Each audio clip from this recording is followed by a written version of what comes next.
Ladies and gentlemen, welcome back for season 2 of Losing Our Marbles, a talk for two. This is the first episode of the second season, and do I have a guest to launch this second season? What it do? It's our main man, Spooo. Hello. How's it going, Spooo? What's going on, everybody? Good to have you It's going here. good, man. It's going good. Hope everything's going well in your neck of the woods. Yeah. Actually, I'm not sure. You probably know, but I did just recently move to Vermont, so Yes, literally the woods. I'm looking to recently move myself. Oh, nice. Yeah. Yeah, I've heard you talk about that. Try it. The $600 computer upgrade emergency purchase has set us back a couple weeks. But that'll do it. That will do it. Speaking of but we that, have a working computer, and that's important. And speaking of that, there's a new they're releasing the 3080, the NVIDIA 3080 soon, which is I've and it's been not hearing going to be about that. too expensive. I mean, it's going to be $700, which is a lot, but the other thing with too NVIDIA much compared to they have a Samsung partnership, right? So they have the new 8-nanometer technology that, Mm. even though it's more expensive, produces a usable chip more often. So it's actually their third tier flagship, like the third best, is better than the current best and costs about half as much. Wow, yeah. So you don't need to spend a lot of money to get a good video card. They're going to blow it out of the water this season for sure. But yeah, good stuff. Yeah, man. How's your morning been? It was slow. I ended stream early last night, went to bed, kind of fell asleep, tried to stay asleep for as long as possible, and here we are. So I ended stream much later than I thought. Your eyes I went an tell extra like 2 stories. hours, I think. Yeah. So let's go right into that then, because question numero uno on my little cheat sheet here says, how do you navigate your open book style of streaming, aka the balance of streaming in real life? It's really tough because, like, I think honestly my life is streaming. So even when I'm not streaming, I'm always thinking about streaming, or I'm hanging out with other streamers or talking to other streamers, and like that's just one of those topics or conversations that I can just go off on. Streaming, just because I guess I'm so passionate about it and like what I believe in as a streamer, I guess. So yeah, the balance is really hard. But I try to get some fresh air here and there, get Always some good. exercise. I go for a walk every day. Yeah, exactly. Yeah, you gotta do something. You gotta stay active somehow. And what I like to do is wake up somewhat early and get at least a stretch and an exercise in, something small.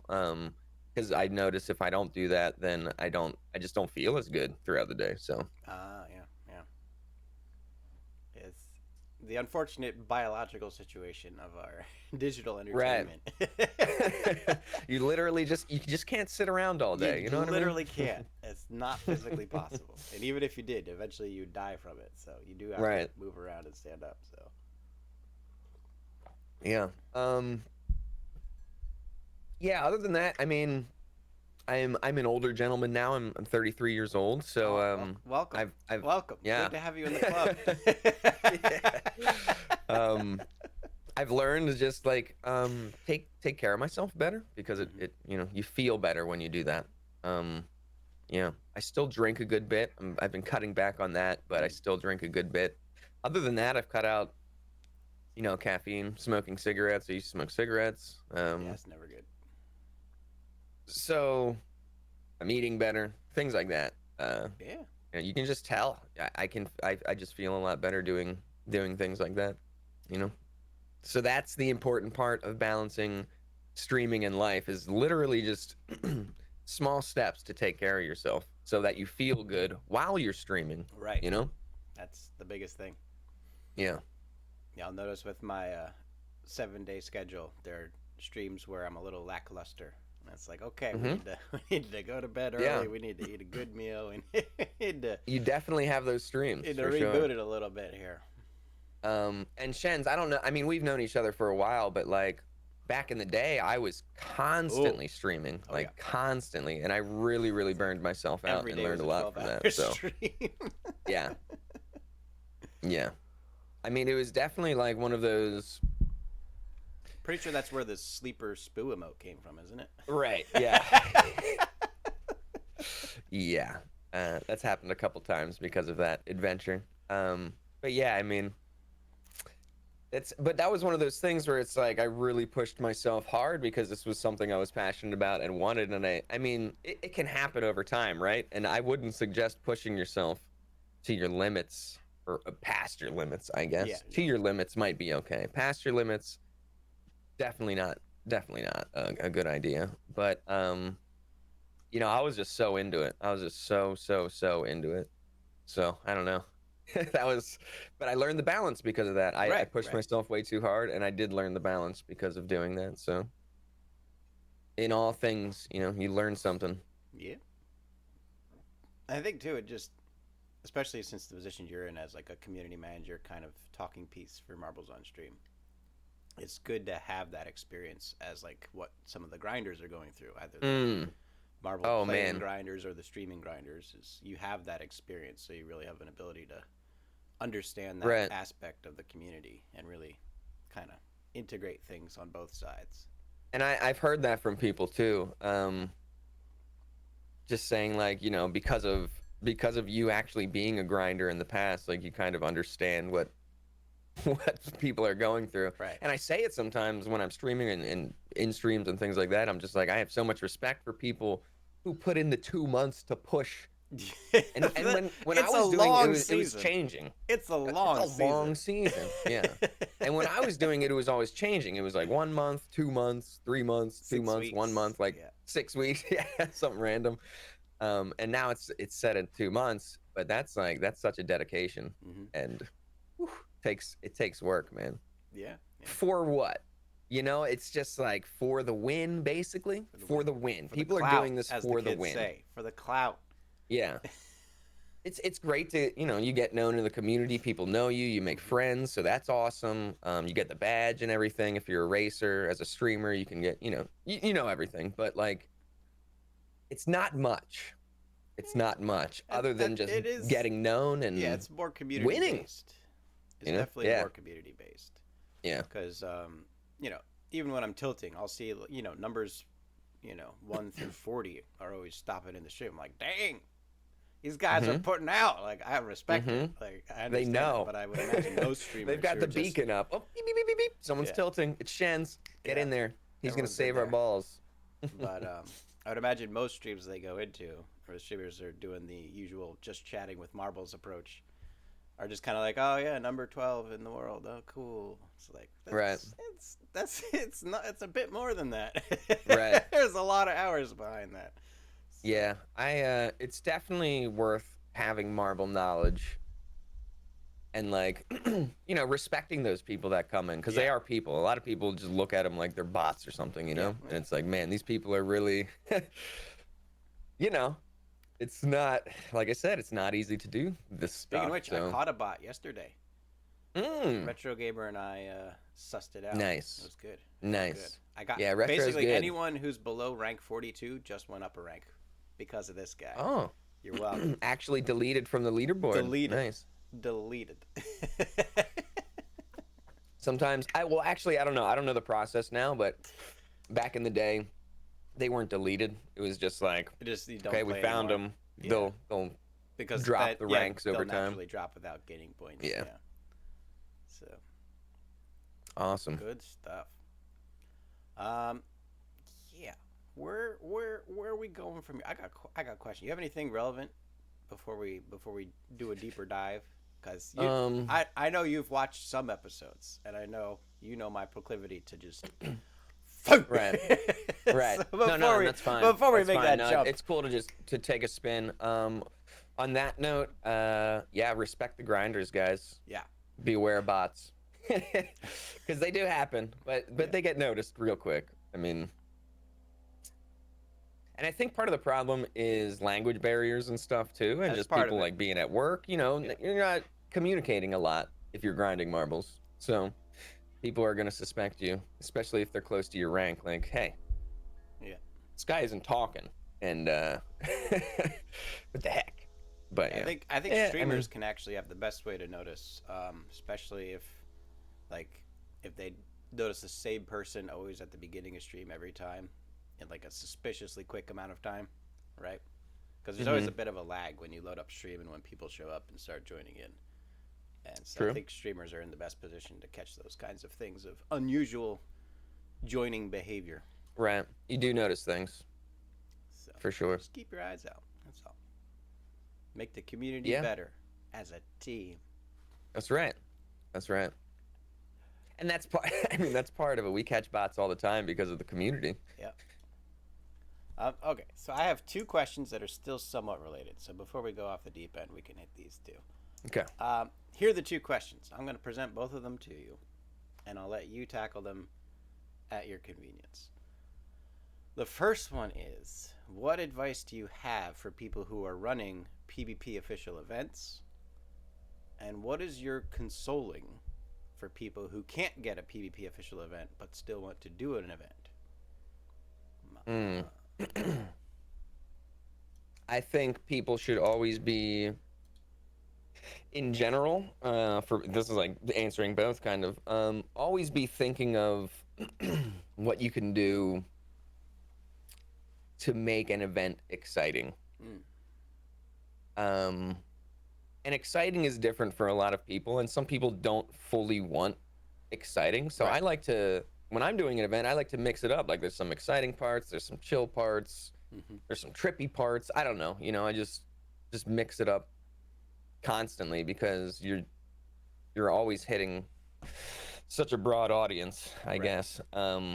But that's not always the best. It can be good to stick to one way of doing things because if you don't want to force yourself to do things, I guess. Right. Right. But Um, I think as an event, it should be a deviation of some kind. So if you are always chill, maybe slightly more hype, or if you are always hype, maybe something that's different, maybe something more artistic or more passively viewed. right. Or just So just showing a different side of yourself. right. But that's not unnatural though. You don't want to fake it, but like when you're streaming, you're not always showing your full self. Right. There's things outside of streaming that you do, who you are, what you talk about, that you can bring into events. And it's something I'm doing on Fridays too, on during community day. Like I want to start playing my ukulele a little bit more, Mm-hmm. singing a little bit, whatever. Not taking away from what community day is, Right. but just like play one or two songs, three songs. Right. It's 4 hours. Like let's Gotta do something. let's do something other than just crank races for 4 hours, Yeah. Yeah. And I think I'm always telling people to think of the grinders too. Like you want to please everybody. You want to do the races, you want to keep the flow going. You want to give everybody all the information of what's happening in the event Yeah. so that it's not like, oh, I'm the streamer. What am I doing next? Oh, let's just pick a random map. No, you should have all the maps set up that you want to Yeah. race. You should I have was the just about time to frame. say, You should have the number of maps. fill You a should have a time, local have a leaderboard. Like, thing. Yeah. right, right. Don't just fill I 4 think, hours. yeah, having an idea of what and controlling it, like taking control of your stream. You're gonna have people aren't used to having so many Yeah. people in their stream. Yeah. And when you do a tournament, a lot of people show A lot up. of floundering. A lot of Yeah. floundering. Yeah, and regardless, even if you prepare a lot, you're gonna get hit with that wall of like, oh my Yeah. God, there's a lot of people here.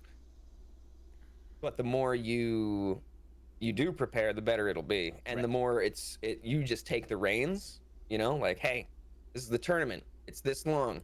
These are the races. I've got the map set up. Yeah. We're gonna take a break halfway through. I'm gonna look at the leaderboard every 5 races, and just like, this is how it's going. Boom. Like, take control. You got to take control. Yeah. And that probably helps. Something that helps me personally, I guess, is like I have management experience, and that's what you have to do as a manager. Like, you just have to tell people what to do, Yeah. and that's what you have to do. And if you're, I would suggest not. So going off the first question of just like, that's the event, like prepare yourself, 100% prepare, practice.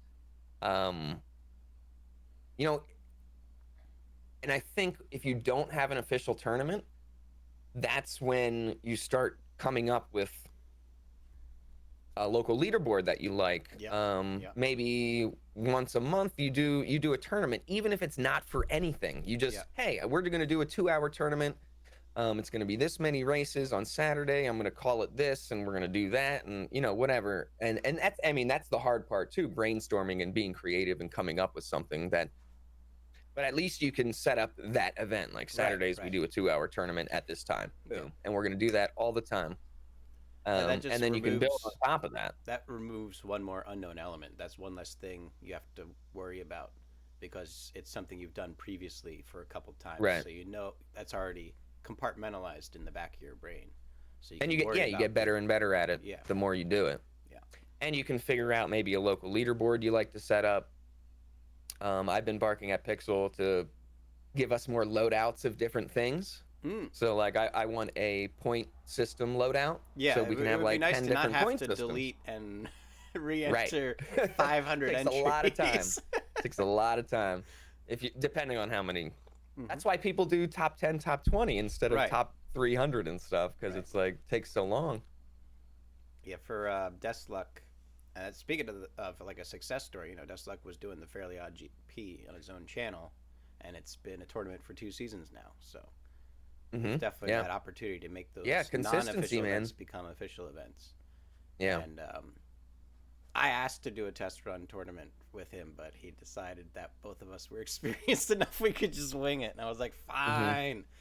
But I do encourage everyone. I will always do a test run setup at the very least offline, just to make sure everything's running the way I want it to run. And just an example, like when I did the end of season with Backscast, and I don't do this with everybody, but it just kind of happened. Things happen, and we were like, hey, let's do a tournament and practice some things we're gonna do for the end of season. Not show everything, but like just practice it and give it a run. And like we put a lot of work into what we did for that end of season, and that's what it takes a lot of the time, is really thinking about what you want to do and practicing and getting it going, basically. So I mean, that's my advice for people. I would not advise people to get a tournament kit if they don't think they're prepared to put in the work and be ready for it. Right. Do stuff on your own first. Yeah. Build up practicing, doing a tournament and all those things before you actually get a tournament even more kit. so for the person's benefit rather than the studio's benefit, because exactly. going back to the 200 people that you've never had before, it's like that's a lot of new eyeballs, and you don't want to be lost with all those eyes on you. You want to be in your element. So and going off that, like being lost, just having knowledge of the game and how to explain to people what's going on and what marbles is, and being able to control the camera in a viewer-friendly fashion. Yeah, exactly. And that's that's so tough, right? Yeah, it takes practice. That's like the thing I always tell people is, like, if you ever watch a StarCraft 2 tournament, like an official event, like the person controlling the camera for those tournaments is like twice as good of a player as the players you're watching, because he is managing the camera for 2 different players, and each player's got 3 to 5 bases, and they get every combat, they get every expansion, they get every key point. Like, these guys are geniuses, and it's just to control the camera. They're not even talking. All they're doing is controlling the camera. Right. So that's the kind of game you need to bring. If you're going to be hosting an event, it's true, you have to have some mastery of the camera. And I was talking about it recently, just like marbles. The game of marbles is obviously there's like the viewers and the racers, but as a streamer, like you have to learn the camera. Like that's how you play the game. Yeah. The best cameraman and the best, I guess, shoutcaster kind of commentator type person. Like not all shoutcasting, obviously, and not all commentating, but a mixture of the both and everything. Plus a cameraman. Like the cameraman, those are the controls. That's like being a top Fortnite player or whatever. I don't know. You got to learn the controls. Yeah. It can be so frustrating going into a stream and you want to grab your It's mouse like and look keyboard and you're like, backwards, follow the front marble, and look ah. backwards. That's where the action is. Mm-hmm. Yeah. But But it's like it's diving in. It's just playing the game a lot and yeah, practicing and yeah, doing it. That's how you get better at it. yeah. Most of the streamers I followed early on were people who were doing fun stuff and good stuff with the camera. We had, Mm-hmm. audio visuals in that mix, recognizer. Mm-hmm. I love Even rec. Daveness has really good camera work. It doesn't seem like he's putting much effort into it, but he is Because a he master of flows camera so work. easily, right? Yeah. So Yeah. a lot of the first streamers I started following was mostly because they had good camera work. And that's actually something that I think I've been thinking about recently. Watching the race, like out of the corner of your eye, kind of Mm-hmm. like if you know the track and you can kind of follow it Yeah. backwards with the camera while looking at chat, and like so the camera's still moving, things are still going on, people can still watch the race, but you're also chatting with the stream. And that's why I have a tough time doing community tracks because I don't know the track Yeah. as much. Yeah. They're harder to follow the first There's time. so many. I mean, obviously I know some, but What, you can't memorize all 1,700 right. community tracks? Come on, Spooo. Thought you were a community manager. Get in the game. So yeah, and that's part of the reason why I just tend to do the standard tracks or tracks that I know because I can follow them without looking. Right. And I know where the spots are and stuff like that. So yeah. That's why you preview the track before you start the timer. Yeah, but it's more than that. That's why So Jones much is such a critical part of Thursday Flair, because without Jones, Shen's TV wouldn't know what to do for the casting. So, And you know what? That's actually you're talking about the StarCraft camera. Like, how amazing would it be to have a duo stream and somebody just memorizes maps? yeah, what if there were a series every week that had a streamer and a co-host, where the co-host provided most of the commentary and the streamer did. If only there were something like maybe they could try to break track records while they do it. Yeah. Every Monday at 2 p.m. Eastern. It may be. That's a good idea. I'll look into that, Spooo. It is a good idea. I'll look into that. But yeah, I mean, brilliant. Good stuff.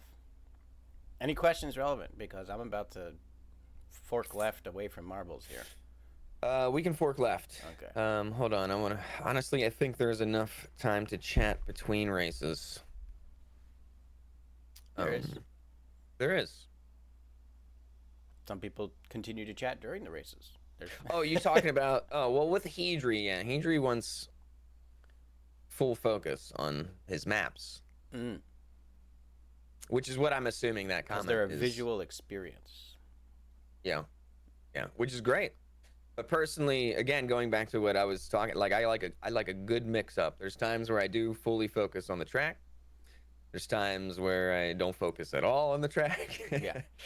I'm just chatting. I think it depends on the streamer's style, and it depends on the map itself. You know, if like I can make any map work, but that's because I'm a crazy person.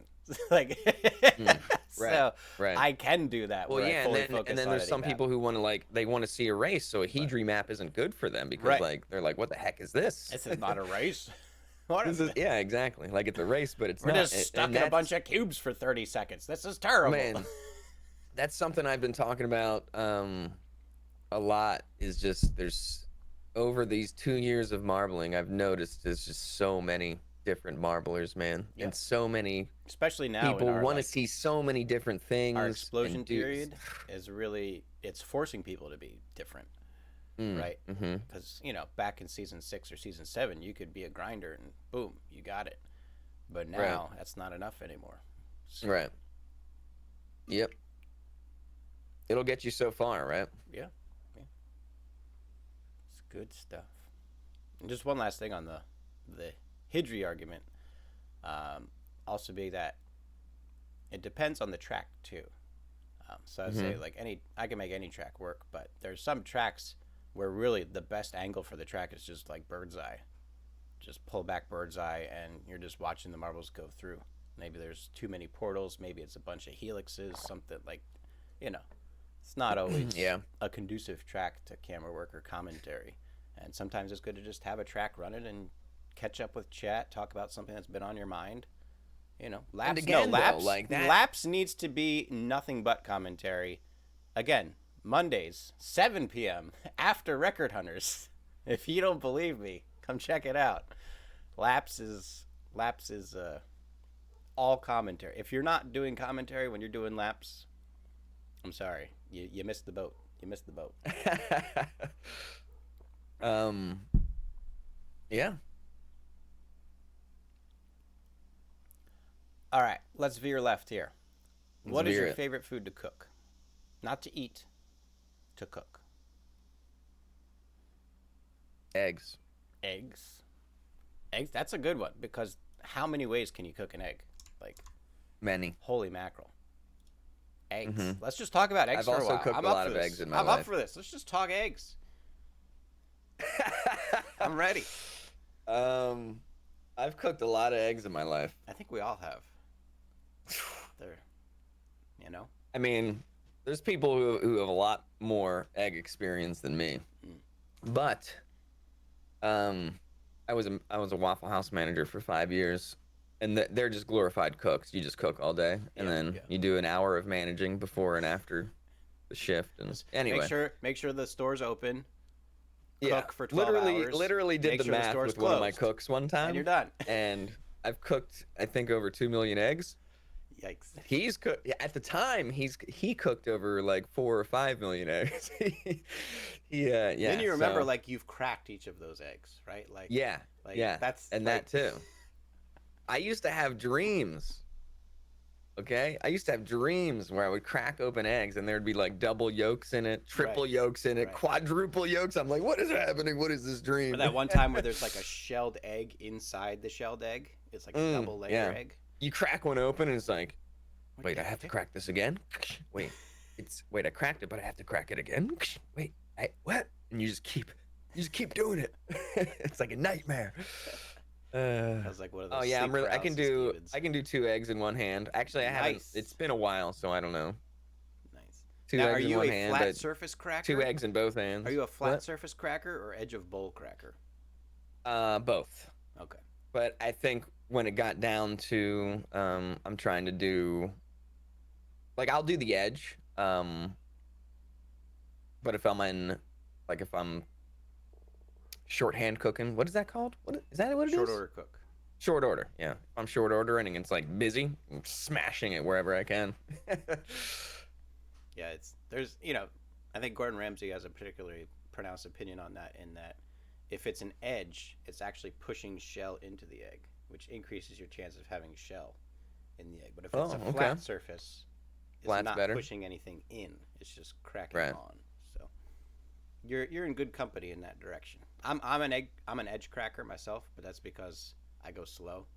So Yeah. I like everything to be Yeah, perfect. if I'm taking my time. But yeah, I would imagine in a short order cook, I'll just be slamming them on the back of the black backsplash on the, on the Literally flat just top. like throwing eggs on It's the like grill. throw it in and just discard the shell out of it as it's cooking. Yeah, Mm-hmm. but Yeah, I really like the flipping though. The egg flip just feels real nice. That's why I like. especially in cooking a eggs. pan with no Mhm. tool, just the little. Yep. It takes a while to get there. When without when you folding don't over when on you cook itself, eggs but- and you don't use a spatula or anything, Oh. and you just like cook it, you flip it, you drop it on the plate, slides right out. Feels so good. That's does like, feel ugh. good. And it looks good too. The way I do omelets, they're usually half circled, so I can always slide them onto a plate, like cutting the plate right in half, and then I can put all the meats and things on the other side. It feels good. Feels good. Yeah. Yeah. French omelet. And You you ever know done a what? French omelet? You're a musician. Yeah. So like, and that's so correlated with cooking, in my opinion. Like it's just you have to have the rhythm and the timing, Yep, and yep. you like it to look good. Yep. Needs to be a good when you experience play for the music, you person like it to receiving it. sound good. So it's like so correlated. I love it. Yeah. It's all good. I mean, Eggs. there's 1,000 more ways we could talk about eggs, but now that we're going into Yeah. music, I've flipped six at once. is music That's my first in your record. life? That's my Is question. what? Is music first in your life? It used to be. Not anymore. But yeah, it used to be, for sure. Um, I think I'm a little disheartened that it's not anymore, Mm. but I've I love just the entertainment, just entertaining in general. And even when being a Waffle House cook, that's entertainment because you're out in Right. front of people. Like Service I turn industry. around and flip eggs in front of people and stuff, and I had a good time doing that. Yeah. And it's just the entertainment. And that's, ultimately, I think my dream was to be like somebody in Motley Crue, or some, be in that like rock band, Yeah, man. whatever. Rock But star it's life, baby. yeah, yeah. Realistically, I wouldn't have survived that lifestyle anyway. And this is better for me, entertaining on stream and doing things like that. And marbles has been a blessing as well. I went full time, and a few months later, I ran into marbles. And I don't think I would have been able to continue full time if it wasn't for marbles. So like, Hmm. it's just been an awesome journey. But yeah, ultimately, I think I wanted to be a rock star. But it's cool that I can do entertaining on stream and Well, you're still a play marbles music if I rock want star, to. Spoo. People You're are a into the music I marbles play. rock star. I'm You made it a exactly. different way.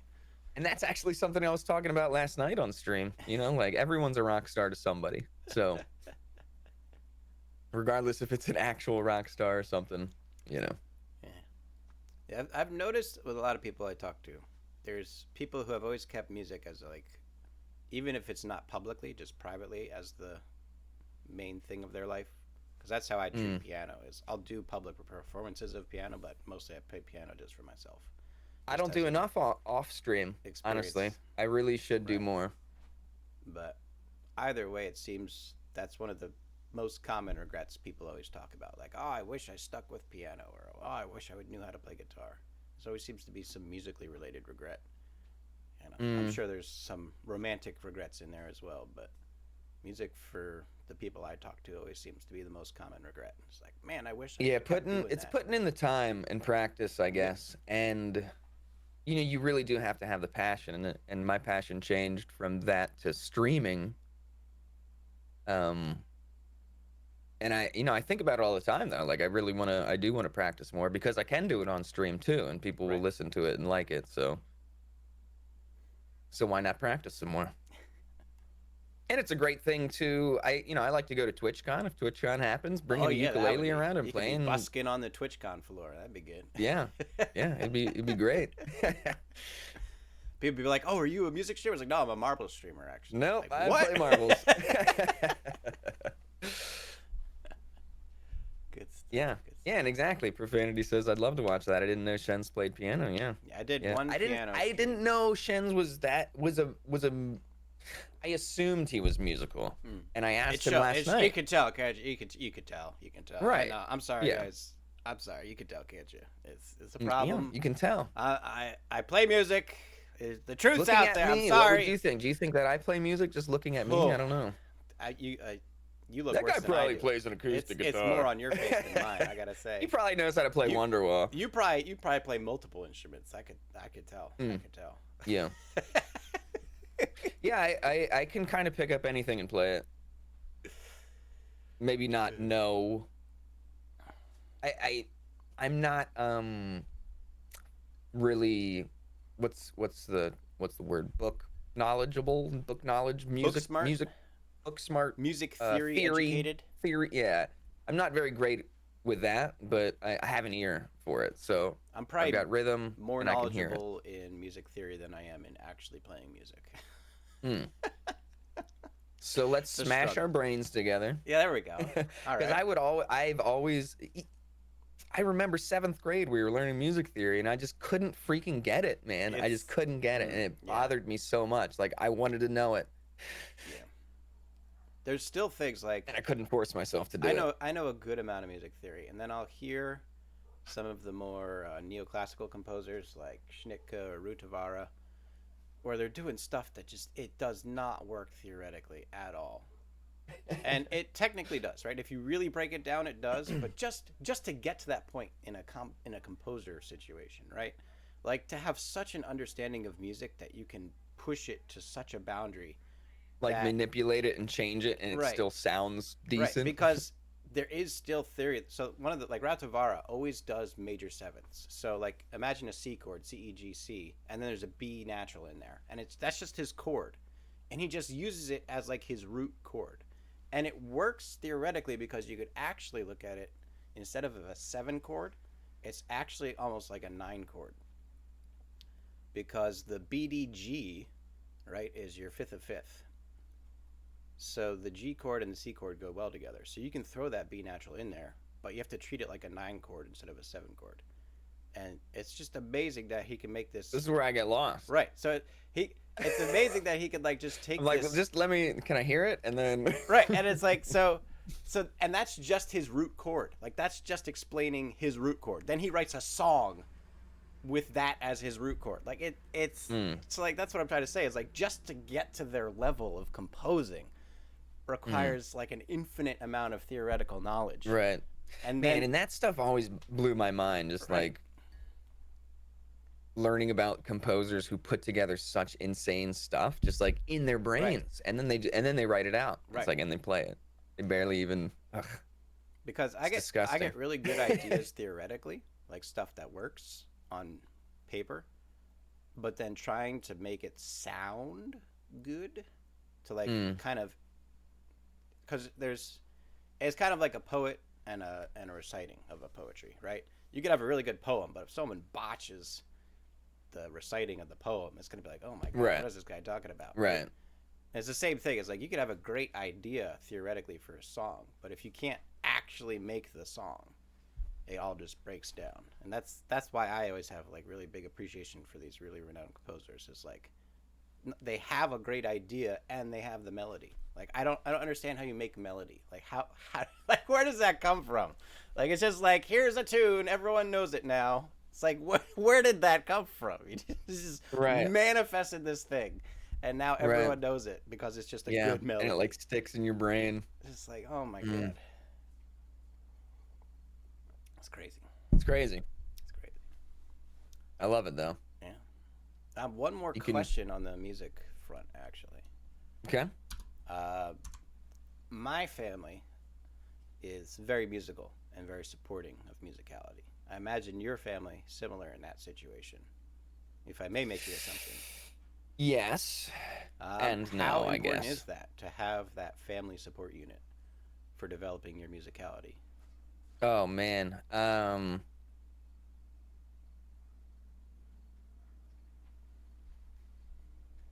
Like I want to say I'm naturally talented, you know, Mm, but man, it's just been my entire life right, because of my family. So like that's why it's natural.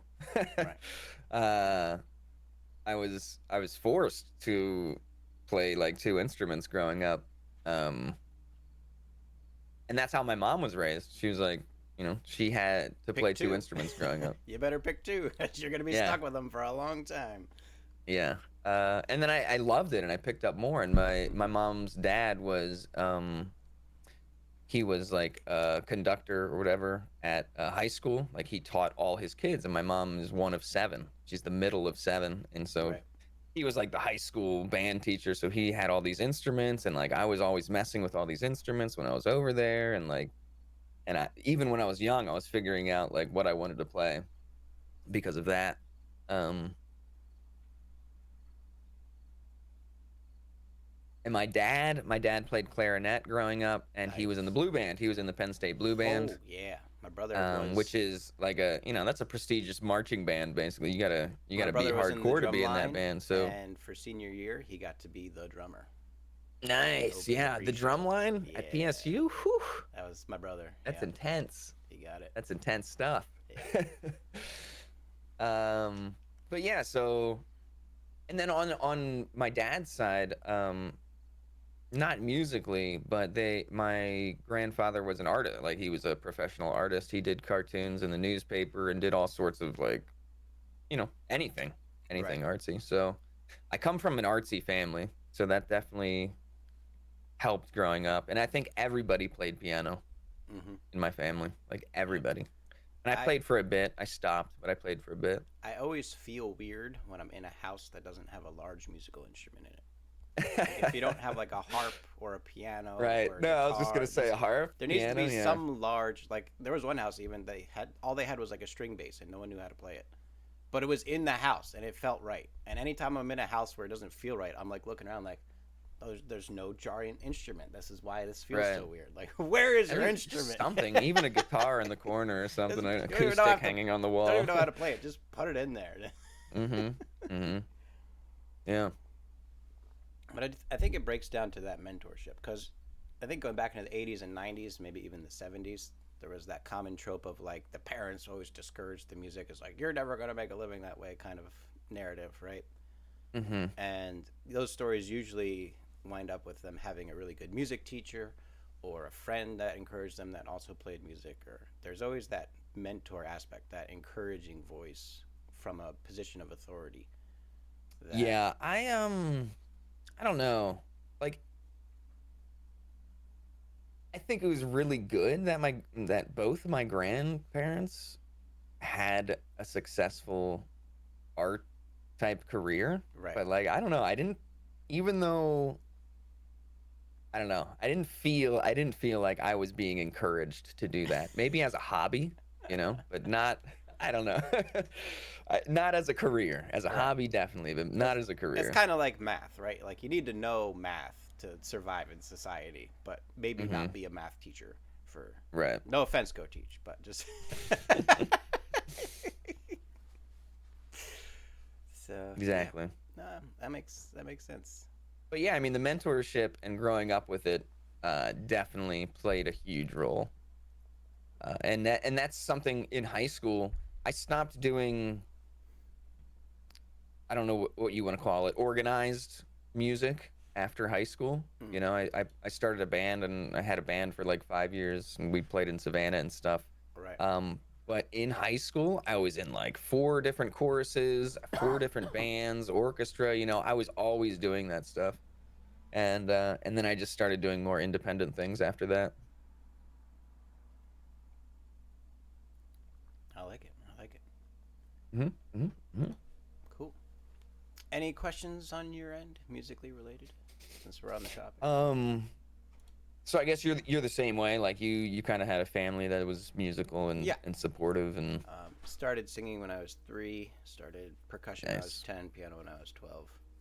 Yeah, percussion was my first. Percussion and piano was Yeah, my percussion is a first. good way Yeah, to start because while having rhythm percussion is good. while percussion is as much about the quality of the sound produced, you don't have to worry about that as much when learning it.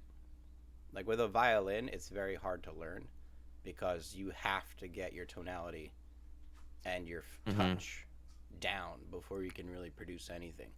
So, I think just having an internal like clock, an internal rhythm right. is so So, good. Marching band really helped me with that. Like I walk and beat. It's been 18 years since marching band. I don't know, 15 years since marching band, and right. I still walk and beat. So. It's a good skill to have, I got to say.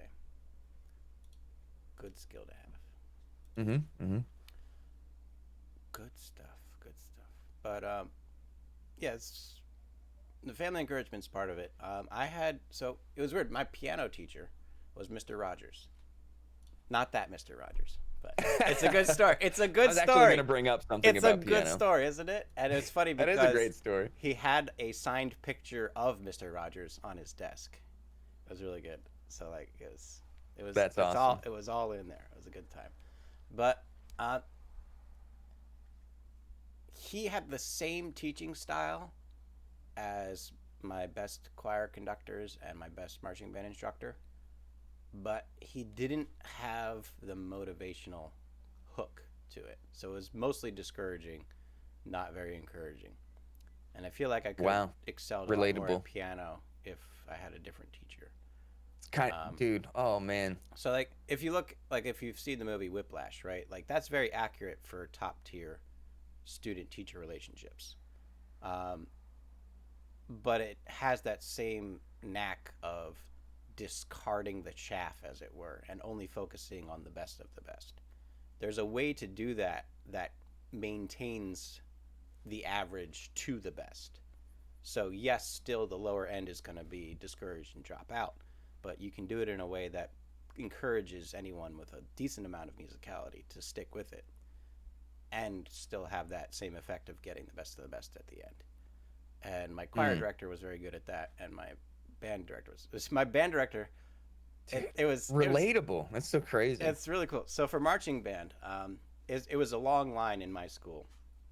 The band director before her was one of the best, most accoladed in the school's history, and my band director came in and was like a bit more intense than the previous director, which was a good step in my opinion, but not well received by some of the parents. and the escalation, it was like an arms war. It was great. So she would be shouting at us from the top of the bandstand when we were on the field, and the people across the street from the school could hear her, and they issued a complaint. So the next week, she bought a megaphone and started using a megaphone instead of shouting. And this was your band teacher? This war between her and the parents, but the kids were always having her back because they knew she was doing it to make us better. And that's kind of what I'm trying to emphasize, is that there's a way to be that kind of antagonistic towards people when they mess up, while still maintaining the fact that you want them to succeed, and that's why. And going back to my choir director, the quote of his I'll always remember, he said, is, "The closer you get to perfection, the angrier I'm going to be, because I know you're that much more capable of doing it perfectly."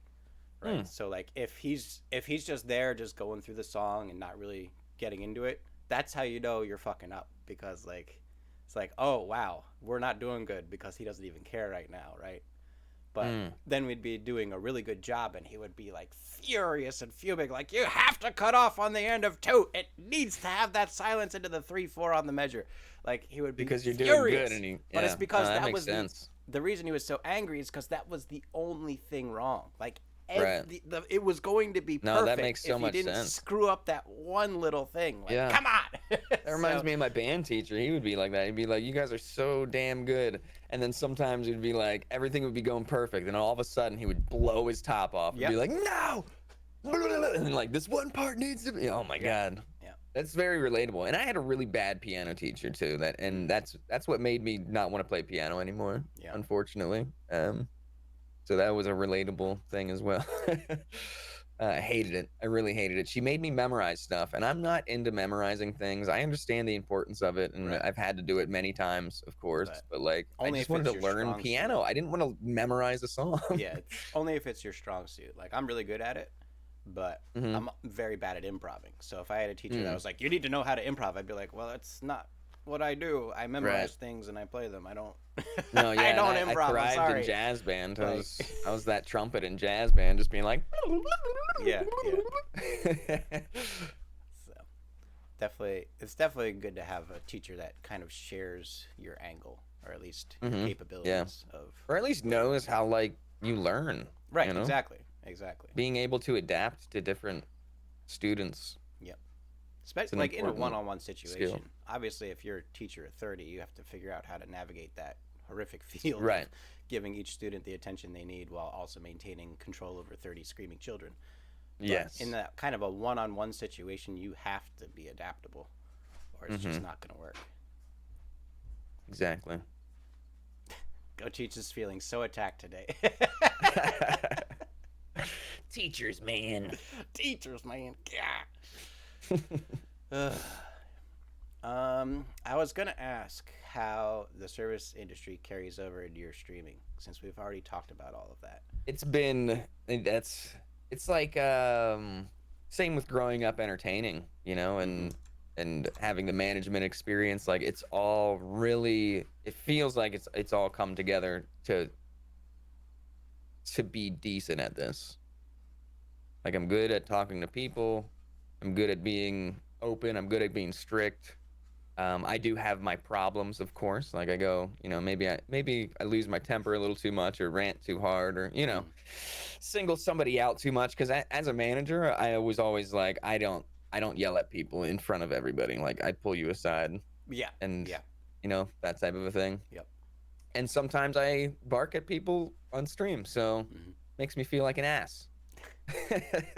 But honestly, all that stuff has really helped me become Hmm. a good streamer Yeah. because of that service industry, dealing with people, um, putting on a smiley face, even though Right. sometimes you might feel like crap, or Right. not that you want to fake it. Like people do like the raw streamer, Yeah. right? What they're feeling, and it's Yeah. good. Like I let people know, hey, I'm having a shitty day. I feel like crap, Hmm. but then maybe my mood will change over the course of the stream Right. Right. because of just how things go. So Yeah. There's a lot of crossover there, both manager position and just service industry or retail industry experience, mm-hmm. because it is that kind of thing where you're coming across hundreds of people every day, and you have no record of what each person's going to be. Like Yeah, you're literally just going in cold every time, 100 times a day, and it yeah. really, People can come and go. yep, You'll never see him again. People yep, can come and become a regular, and you'll yep, see him every day. It's yep. like you just never know. It's so relatable to service. And to that manager part of kind of like chewing people out, like I'm definitely in that camp of expecting the best. And I think I talked about this last season on the talk show, but there's it's not so much of expecting the people working underneath you to die for you, metaphorically, but making sure that the people working underneath you know you're going to die for them. Like if there's a problem, you're going to jump Right. in and protect them. If there's an issue, you're going to help them sort it out. Best way to And gain respect as a manager is to dive into the dumpster yourself. yeah, and in part of like that team building aspect, there were people who dropped out of my department because like, man, I hate working for him. He expects too much, right? And it's like it was a good thing because I always had the best department with the best people, and it became kind of notorious in the store. Like when people moved from cashier to produce, they were like, "You got into produce? Like what?" Like it was like a thing. It was like, "How did you do it? Like you got in there, right?" Like it meant something. High fives, man. You Right? did it. So it it works out for that benefit of there has to be that dual direction of expectation. Is Mm, you're allowed to expect a lot from people, but only if you're willing to do more than that yourself for them. You can't expect more from exactly. someone than you give, essentially. So Yeah. yeah, I think that translates to streaming perfectly. Oh yeah. Um. Yeah, I don't even want to say this because I can't remember the point I was gonna make because I was listening to what you were saying. I had a point to make. So often the Something situation about managing. here I don't know. on this show. Mm-hmm. Well, if we're at a loss of words, there's only one remedy. Uh-oh. Ladies and gentlemen, for the first time ever now with graphics, it's the Midstream Mixer! Yeah! Woo! Man, cost me $10,000 to produce that. Nice. Money well spent. All right, so here's the Midstream mix-up. You play in the sand, don't you? I do play in the sand. I play in the sand. Yeah. Now, I don't know if Any I'll have chance a way, I get. I don't know if I'll have a way to share any records you may have of Right. playing in the sand, but I have a way to share mine. So I'm going to do that as best I can here. There might still be VODs, actually. Let's I should have see. looked that up. Let's see if I can. It's probably too old, actually. I mean, if you have any links or anything, you could send it in. But I'm gonna go over some pictures here of some playing in the sand I've done, and then we can see if you have any critiques or anything of the concept here. I guess we're gonna do this, perfect, and then we just got ooh, look at that, shrink it down, put it right over my face. There we go. Look at that. I've been replaced. Sandcastles. I'm a sandcastle Heck man. yeah. Now this is not your make a giant 3-ton pile of sand and chisel out a sculpture. Mm-hmm. It looks like Bullshit. It was made like with the dripping sand or whatever. Drip technique from the ground up. That is me. Do not let the lack of hair dissuade you. What? That's you? That's Get me. out of here. That is me from a long time ago. Get out of here. Just I don't believe it. hey, look. This is I'm not fake offering news. any explanation. So I would This always is do like fake. records of the castles in it. So this one, this is a family project. This is the generations you can see here. This is the father son creating Cathedral City was the build for this one. We get a little out of control. We get sometimes we just don't stop if the tide's really That's what conducive, happens, right? That's and what it happens. just keeps building out. And then like suddenly there's Yeah. a rival faction, and then there's like invasions, and there's there's warring and mongering, and like it gets out of control pretty fast. I gotta say. So that does happen. But I like pressing the boundaries of architecture in sand because you are just dealing with sand. And You can do so whatever you want. trying to It's a literal like sandbox, and you press have all the sand you the want. boundaries. Yeah, it's a Is that literal a mustache? sandbox. And it's what's your sand preference? I did just send you something I had on my phone. That was the most recent thing I did. You Oh, know, yeah, yeah. obsess, marble obsessed, Question is, obviously. how am I gonna capture this? I like to dig holes. Digging That's what holes I is do in cool. the sand. I dig holes and I build walls. Yeah. And I decided to dig a hole and make a little marble track out of it. I don't know if you can pull that up or I'm not, gonna I'm but gonna try here. Let me see if I okay. can. Yeah, I know since like Discord, it could cut my video off or whatever, No, but I can capture the display. That's the one capture I haven't used yet. Hey, hey, hey, look at that. nice. So this is marble crater, I guess. Yeah, and I made more upgrades to it. Like I made a second path Right. that the balls could sneak through and stuff. I didn't get a shot of that, but I like it. yeah, It's a nice good and hole. simple. It's a good hole. Yeah, yeah. It's a good hole. But yeah, I really like to dig holes in the sand for whatever reason. I'm more of instead of like I've built castles. Don't get me wrong, but Hmm. I'm more of like I don't know what the word is. Ooh, that one's really nice. Yeah, this is my yin yang design. I've done this a couple times, Nice. but I really like it. It's kind of like two swirls that go out, kind of just. Like I guess drawing type things in the sand. Not that I'm not building things up, but I also Mhm. like to do some sort of art on the sand, I guess. Yeah, yeah, yeah. You like if I were to make a castle, I would also draw like make it look like make a turtle on the front. I don't know, something like that. Or just doing a turtle in general. That's a nice thing to do. You Yeah. know, you just make a mound of sand with some legs, and that's pretty easy and fun to do. Yeah, on that Things like beach that, or a actually, snake.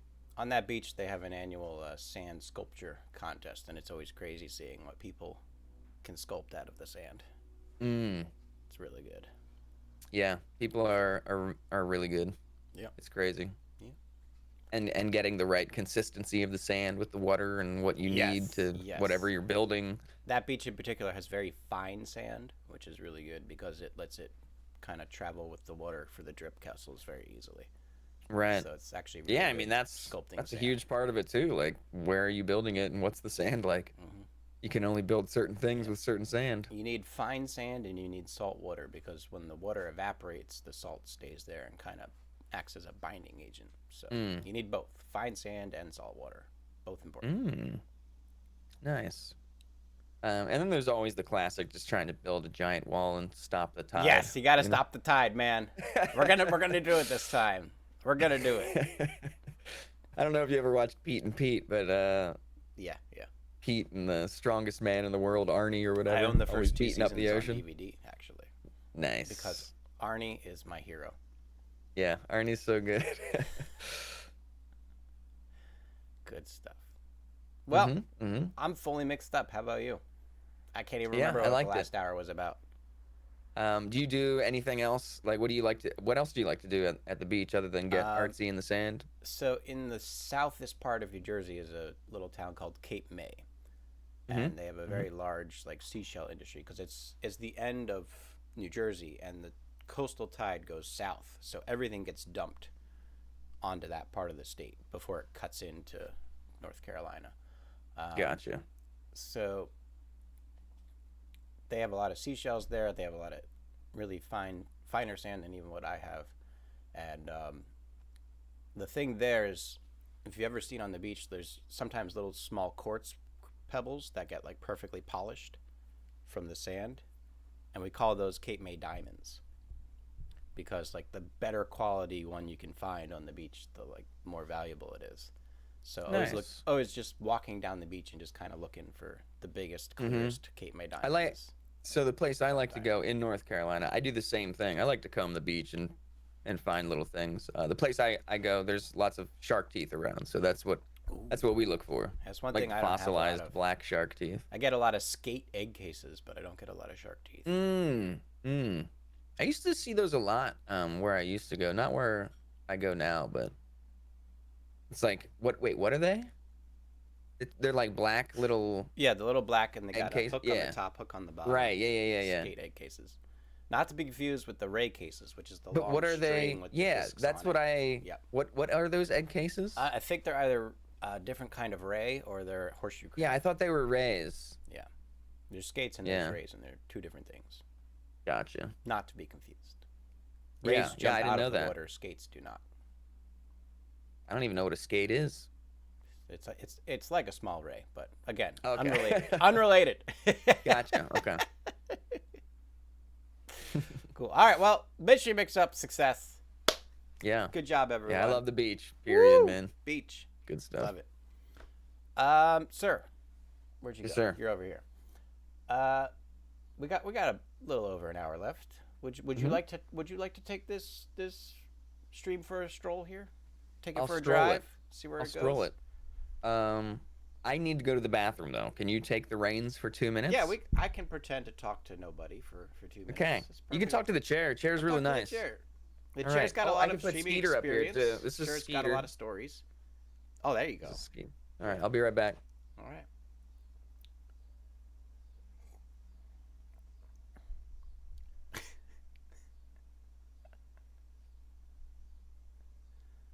So we got sock monkey and we got chair. It's good stuff. Good stuff. Chair is a well-renowned streamer on Spoo's channel. Has made many guest appearances and has been through some changes. They've had a couple facelifts, had a couple redesigns, but nonetheless, stream chair still crushing it. I mean, just it's the strength of the stream chair is its presence. It's camera presence. You know how like when people are in theater, they talk about stage presence. Like the person doesn't even have to speak; just the way they are on stage commands attention, right? And I gotta say, stream chair, they got stream presence. Just the way they're on the camera, just your eye goes right to them. You can't help. You can't help but be memorized by the stream presence of stream chair. I mean, it's phenomenal, absolutely phenomenal. Every wrinkle tells a story. Like you could, the closer you zoom in, the closer you look at the stream tear, you see little tears. You see parts that are more weathered than others. Like every little detail tells a little bit more about stream. Just mesmerizing, really. And sock monkey. I mean, sock monkey, not the most typical shape of the sock monkeys I've seen, but perhaps more shaped like a monkey than most sock monkeys. And I do like the beanie hat. It's a nice touch. Little bobble on top of the beanie hat. It's good. It's good. It's good. It's good. I mean, I could talk to Stream Chair for hours. Honestly, there's just so much to go over. How many streams have they been in? How many streamers have sat in them? These stream chairs are just good stuff. Good stuff. Welcome back. Okay. Yeah. Thank you. You're All right. gonna have to watch the VOD back to catch everything that happened while you were gone. Oh, geez. Do I want to know? Yeah, probably actually. All right. I'll have to watch it then. So I'm in control now.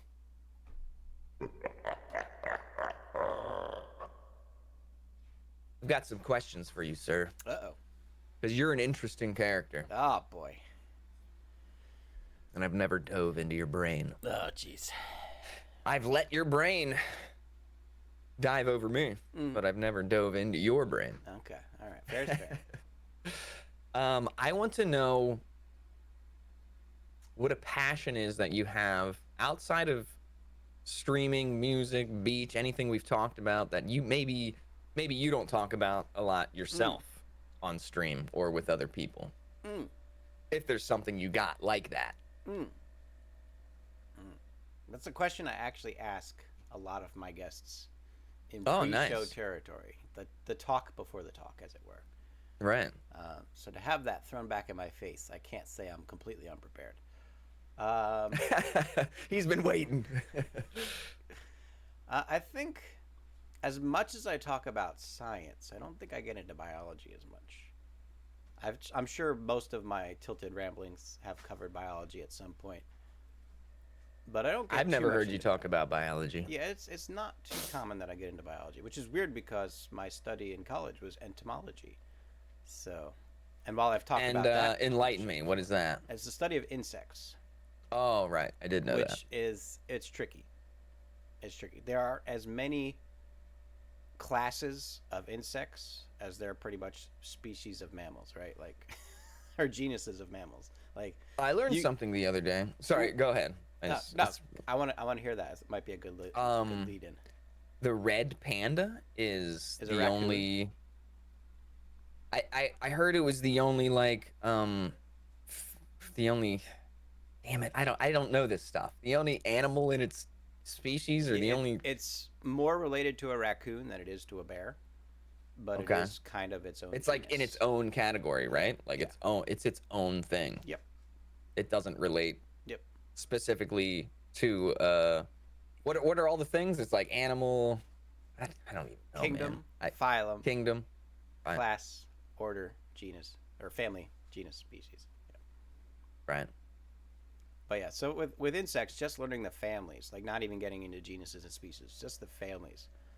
So like you may think of beetle as a family, but no, beetle is actually a step above family. In the beetle family, there's hundreds, hundreds. I can't Like imagine. it's Like insane. It's how insane. do for someone like you who like studies biology, I guess, like how like when you think about like Darwin going and class trying to classify or anybody trying to Hmm. classify all this stuff, like how do you even begin doing that? How do you like okay, Right, let me just start classifying every beetle. and that's kind of the issue is the way no slight to Darwin, but the way Darwin goes about it and the way most humans have gone about it over time has been inaccurate because we're only doing it visually, we're doing it physiologically.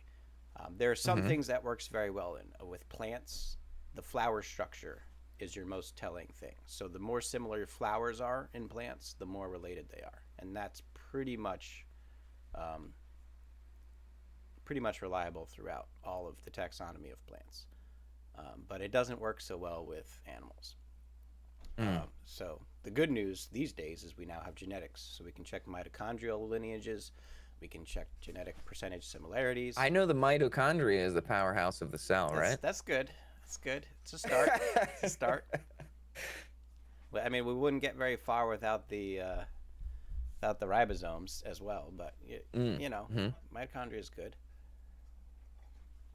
I But remember. I remember my eighth grade biology class.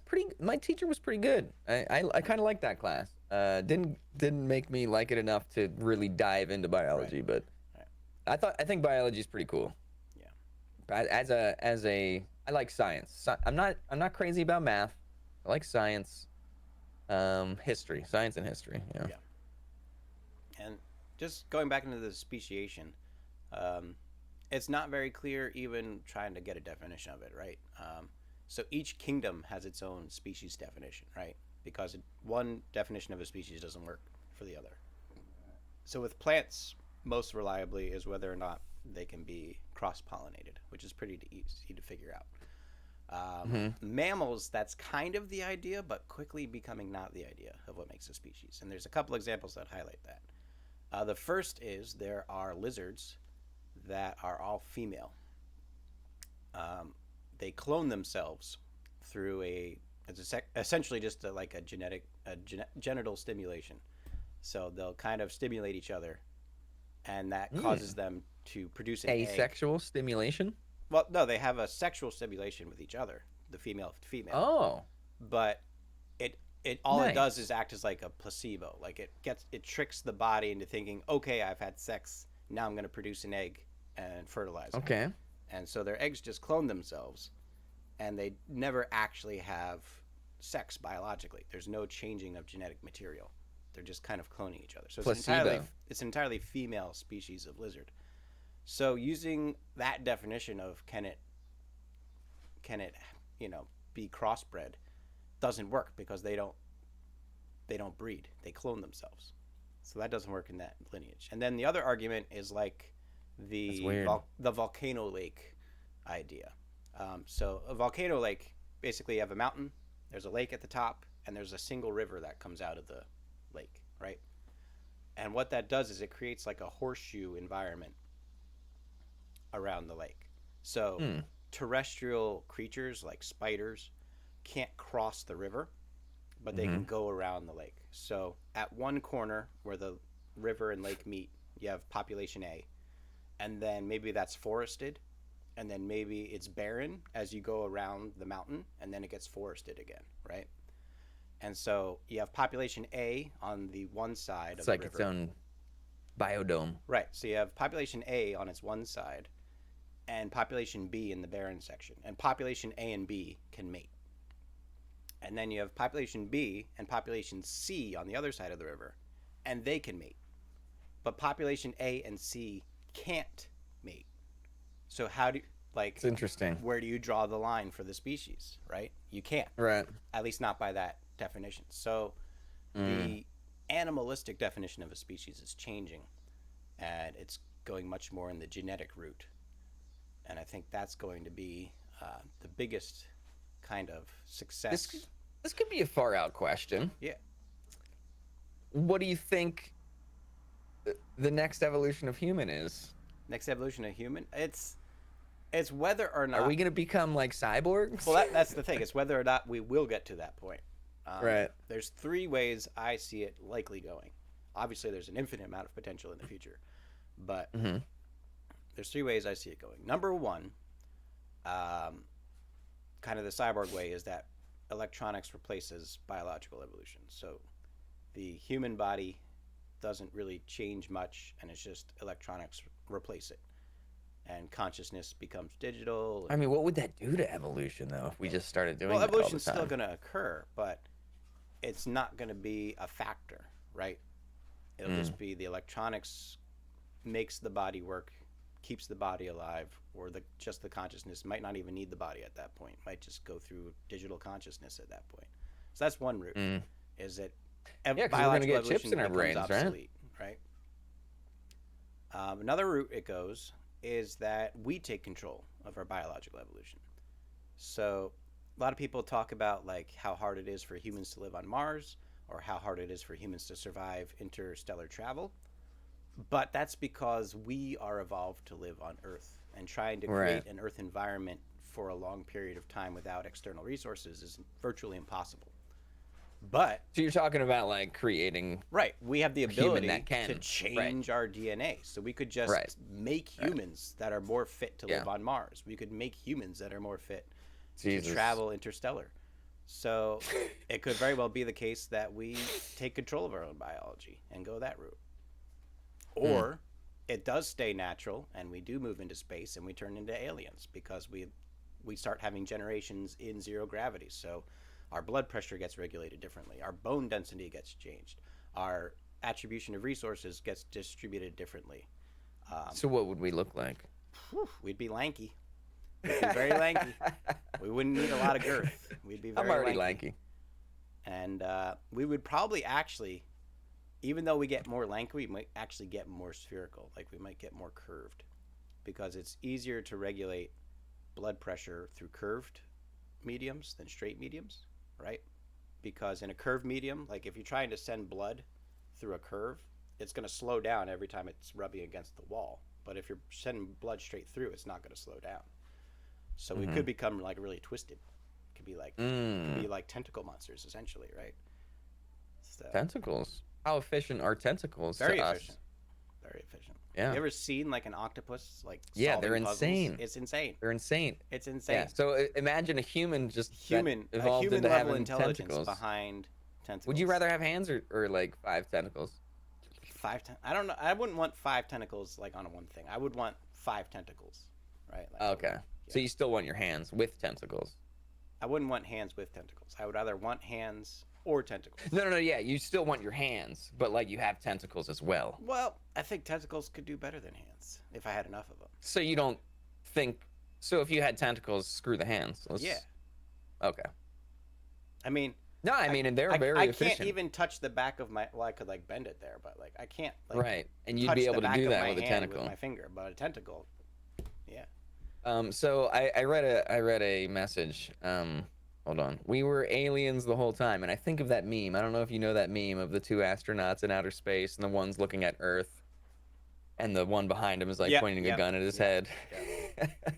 And it's just like, where are the aliens? We were aliens the whole time. Memes. But yeah, so those are the 3 main paths I see evolution taking, at least in the near future. I like it. I mean, what's the likelihood of us actually getting tentacles? That's not going to happen, right? Well, if we do the control our own evolution route, people could choose. Oh, they'd true. Like, hey, I want tentacles. Like, boom, right. Okay, you got tentacles. Congratulations. Interesting. Yeah, and then it would be like Futurama or Men in Black, where there's all sorts of different. Yep. I'm up for that. Okay, another random sidetrack. Ooh. Simulation? Is life a simulation? Do you think? Life is simulation. Here's. Have you ever thought about that? I'm very aware. Okay. Here's the problem with that philosophy. And this is an argument I've used before, is where people don't carry the logic beyond their comfortable conclusion. So like they'll have an idea, they'll have logic up to the idea, and then they just stop. And they don't keep the logic going to see what it means. And here's the problem with that argument. What that means is we have a near infinitely complex system, right? The size of an angstrom, the size of a Planck length, the size of a subatomic particle, and even in empty space, the spontaneous creation and mutual annihilation of positive and negative particles. There's a lot of insane stuff out there. That requires an infinite amount of processing power, right? So to generate this universe, you would need an infinite amount of processing power, which would mean that the society that has constructed this simulation has an infinite amount of computing power. Like, do you understand? Well, maybe they're the ones who created the universe. Right, but like, do you understand what that would mean? Like, you can't even contemplate. No, I can't understand. I can't even understand. You can't even fathom the possibility of a society. A society with an infinite amount of computing power. You can't even entertain the thought. It's a waste of time. It is a waste of time. Could it be true? Absolutely. But it would mean absolutely nothing for us, because like there's no chance we're escaping if they have an infinite amount of computing power, because they've already calculated every single possible get out instance. Of this universe, man. Right? They've already calculated every possible instance of us trying to escape the simulation. So they already know how my life starts and ends. So it's not possible. All right, so it's fun to think about, though. It's fun to think about, but it's meaningless because what it actually means, right? So, and if it is a simulation or not doesn't matter, because we have free choice, right? Right. We have free choice. So whether we're in a simulation or not, we're still in control of our But who's to say that somebody didn't make that car drive into me? Right. But you still have control over your input. Right, and that's the point. Yeah, is simulation or not, you're still an active participant, and you still have the same responsibilities regardless of what situation you're in. So, in my opinion, it's possible. Is it free choice, or is it just a? Oh man, I mean, that can use up the last 40 minutes here if you want to get into free will versus predetermination. No. We need to change this. Up. I love it though. We went from biology to talking about. I love it though. Because maybe we should do another random podcast. You know what? I need to start my Spooo rant podcast. I'm gonna have you on as the first guest, and we're just gonna rant about space and simulations. I used to have a YouTube series of Shen ramblings. And anytime I rambled on stream, I clipped it and I put it on the YouTube, and it became so frequent. I just couldn't do it anymore. It's just now it's just a part of my stream. With my rants. It's like it's just like it's not even worth uploading to YouTube anymore. It's just part of my stream at this point. Yeah. No, yeah, and that's the same with Spooo rants. Like I go on rants and people love it or whatever, and I've always thought about like clipping it and making videos out of it. So that's Trust funny. me, it's not worth it. You can't keep up with it. You'd be doing it Just multiple stream, times guys. for every stream. You would use up all I'm your making time. 6 videos a day. Yeah. Okay, what do I want to get into next?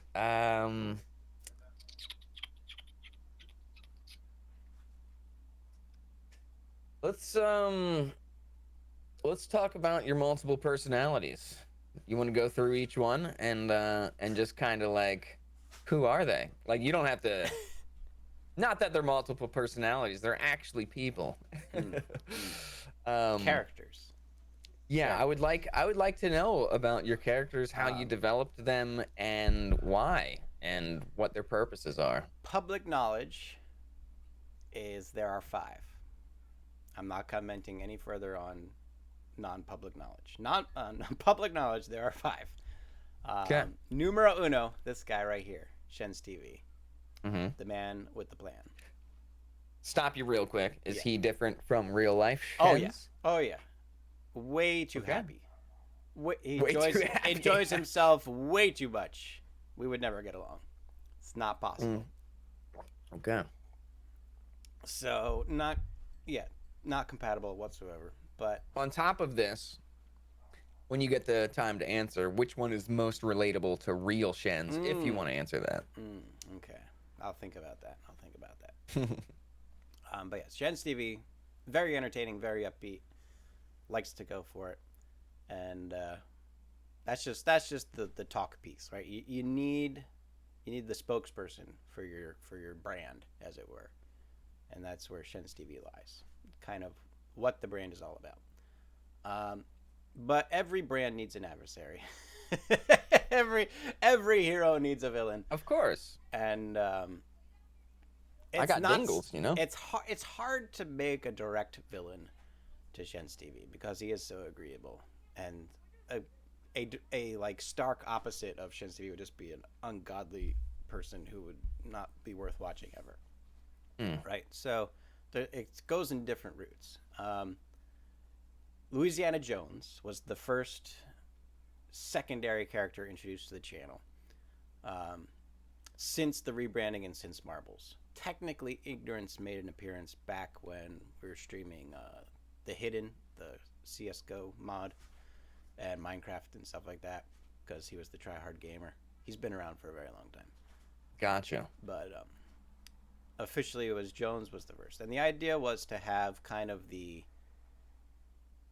So this has like been in development kind of for a while. Oh, yeah. But Jones is kind of the straight man to the Shen's TV, right? Kind of the comedy duo, straight man goofball situation. So he's much more professional, much more reserved, much more intolerant of fun. And that was one opposite to go for contrast with the general Shen's TV personality. But then Shen's TV, again, being more agreeable, never really got into things too in depth, never really went hard on anything. And so that's where Ignorance comes into play. So anytime something is requiring expertise, try hard, sweaty, sweat bag, whatever, that's where Ignorance lies. So Ignorance is much more the serious side in the actual gaming aspect of things. Okay. And then there's Shen, who is just kind of the man behind the scenes. So map building, concept development, stuff like that. So Shen is just the kind of the original stream. Back when I was doing Minecraft and doing Prop Hunt and doing StarCraft, it was just Shen hanging out, and that was kind of the original character. So Shen's just always been the guy behind the scenes who makes stuff happen, the idea man, as it were. And most recently unveiled was Dev, who is the developer, which only deals in creating things and never really shows. What was the name? Dev, as a developer. So She kind of does her own thing. So anything new, anything experimental, anything trial balloon is kind of her realm. So she was doing some demos of the new Tilted, and most of her stuff is offline, not online. So rarely seen. And that's the five All currently. right. Nice. And like, what made you, like, what was the spark behind just coming up with different characters? Like, As far as a streaming entertainment angle, the idea being that when I was first doing races, it was just me doing races, and it was kind of monotonous, kind of straightforward. And I would do these overviews of the map before the race. So I was thinking, like, well, what if someone else was doing the overview, just to kind of like mix it up, kind of because like a lot of announcers, an the board, overview, as in like going over the map and right? saying Because what's like a lot coming of sports during the race. casting duos, you have the one caster who knows everything but has no personality, and you have the other one has all personality but doesn't really know anything, right? So I was Gotcha. like, what if Yeah. I had that? So that was kind of the first idea Mm-hmm. to get it in there, and it worked well. There were fast but select Jones fans who only were there for Jones and always freaked out every time he was on camera, and it still happens from time to time. And Bulba Kramer, I think, is the OG uh, Jones fangirl, Mm. and so it worked out well, and that kind of translated into Thursday Flair because now there's like a banter between the two characters, where they're always trying to like get at each other for Right. their lackings. So Shen's TV being less professional and Jones being a stick in the mud. No, it's really good because yeah, I mean, you can just create that like Exactly. Is I have full control you over can the create dynamic. content because you have different characters to Right. bark at each other. Right. You know what I mean? It's Right. good. So Um, yeah, I have this random guy Jim who Jim. I don't use enough. Mm. Um, he's kind of like the helper of the stream. Mm. You know, he helps Kind of like switch the scenes Doctor and things like Disrespect that. has what's his name? Alan. Alex. Alex. Alex. Yeah. Yeah. Yeah. Yeah, that was actually kind of where that sparked from. It's I genius. was like, It's I want to do. genius. Yeah, Just it's have so someone good. else to blame your problems on. It's great. Exactly. Yeah. Yeah. It wasn't me. It was that guy. Yep. But I also have had a picture of Jim, and it's me. It's a Okay. picture of me, just like, oh, oops, and then I like hide him, and Nice. you know, Nice. it's a little thing. I don't do enough, but it's those little things that you just have to like build and develop on more to. And man, having characters is so good. So yeah, I like that. Yeah. And you have a way of just being able to develop more into those characters and how Yes. you can do things together, and like I'm sure the ideas are endless. It's just doing the work 'Cause to like in streaming, anything else, you know, like you in have streaming- ideas maybe, but in streaming, you're already putting on a character essentially, right? Like mm, you may be true to yourself, but you aren't exactly yourself. It is a mask. Exactly. It is a character of some kind. So if I you're was just saying the other night, like whenever I feel emotions, I like kind of go an extra 30% or Right. 50% to put on that Right. facade or the act, right, or you know. so if you're already wasting effort and energy creating a character, why not have creative control over it instead of just trying Mhm. to hide things? Why not explore things? Why not develop things? Use it to its strengths rather than its weaknesses, as it were. So Mhm. it seemed pretty natural of a concept for me. It's like, well, we're already putting on an act, so let's actually act. Let's make it a good thing, not a challenge, but a content. Right. So, Yeah, I mean, ultimately, how much, like, how hard are you on yourself to make something good when it comes to a stream? Like, I really want things to be good, Mhm. and even though things might not be up to par for me, I still do them, and people like them, and I'm like, I still want to make them better. Like everything I do, I know I can do better, even though people might like them. So yeah, I don't know. I think that's part of it. Like you just have to have that passion. Yep. Who is Jim? Go teach. Yeah, I don't use him enough. Not enough. Not enough. People Not don't enough know at Jim. all. Maybe I that could have be him on one scene. That's it. should be a new meme and I barely in use that Discord. scene. Who's Jim? Who is Jim? Yeah, on that Um, going hard on yourself, extremely hard for sure. Yeah. And Yeah, and as someone who's creative like you were musically or, anything like that, you just, I don't know. For me personally, no matter what I do, I always feel like I can do better. Yep. And then that's what pushes me. And Even though that's people might be liking it and complimenting me, I'm like, I know I can do better, yeah. you know? And that's where my YouTube comes in. YouTube forces me to go back over my material Mm, and really like dissect it from an no, entertainment that's good. perspective. So in making highlight videos, in making series and things like that, I'm forcing myself to go back and watch myself. And especially in Mm, commentary, I think I'm the hardest in commentary because the ability to commentate fast is to compartmentalize certain phrases and passages. And so I'll always identify like, wow, I keep using this as like a filler. I need to stop doing that and do something better. Or woof, I used the wrong filler in that situation. Don't do that again. Like I'll be mm, dissecting it like the process I'm using to commentate, I'm fixing. It's not like it's so like if you're doing a piano performance, you'd be like, "Oh, I missed a note." Right? And that's mm-hmm. just a you just made a mistake, right? But this is different from that. This is not just seeing mistakes, it's seeing the construction. So like it'd be like instead of analyzing your performance when you play piano, it'd be analyzing you practicing piano. So like if you recorded yourself practicing piano for 3 hours and then you watched it back, you're like, "Oh, I wasn't stopping every time I made that mistake to fix it. I need to do that better." Or I wasn't taking enough breaks. I was trying to do too much stuff in one sitting. I need to break it up more. I Right? always thought that was a bad thing. No, Stopping that's when you messed up. yeah, you have to. You have to. Yeah, when you're practicing. When you're Yeah. practicing, you have When to you're stop. performing and you mess up, you just got to keep going. Blow right through But it. when you're practicing, you have to stop and you have to burn it into your brain of, Yep. okay, I made this mistake. How do I fix it? Yep. And when you fix it, you walk away and go Right. take a drink or go to the bathroom or walk Mm-hmm. outside for 5 minutes, and then you come back and you do it again. And if you still make the many mistakes, then you keep practicing it. Like Mm-hmm. it's Mm-hmm. not easy. It's not No, easy. it's really not. And man, that's. So, and that's kind of I thing think is just personally in society today, a lot of people want that instant gratification. Like yeah, practice is so hard for people. I yeah, think like you got to put in time, man. You really do for anything to get better at it. yeah. So And that's going back to marbles and like doing a tournament, like you gotta practice. yeah. You can't just do a tournament Can't and just do a have tournament. 200 people in your races and go and think it's gonna go smoothly. You gotta Yeah, practice. yeah.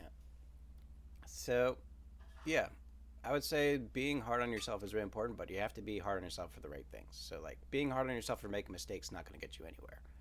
You need to be finding the actual flaws. Like what is your Mm. process that can be refined? What is your creative direction that needs to change? What are the actual elements? Really analyzing it. Yeah. Not just your mistakes, but your actual wrong decisions. The things you Yeah. did wrong, not just happened to do wrong. That's something I do in gaming too. Right. It's like you see people that just absolutely rage at video games, throw Right. their controllers, and they don't learn anything. They don't try to Right. better themselves. It's just like, "Meh, it was the game. It was Right. the controller's broken. I don't know. Instead of like, okay, what decisions could I have done better Right. to I think improve Overwatch my is the play? big sign with that because staying as a group unit in Overwatch is really important. And Yeah, people a will lot of like games like that where people you will got to keep group like up. There's breaking like a off from the tank group, and stuff. and they just keep cycling the breaking off from the group over and over again. They're like, "Why isn't it working?" And it's like, well, maybe there's something you could be You're doing not different. with the group. So yeah, it's all good stuff. Yeah. Jeez. Hmm. You I don't know. This is broad, but I feel like you have a very in-depth creative process.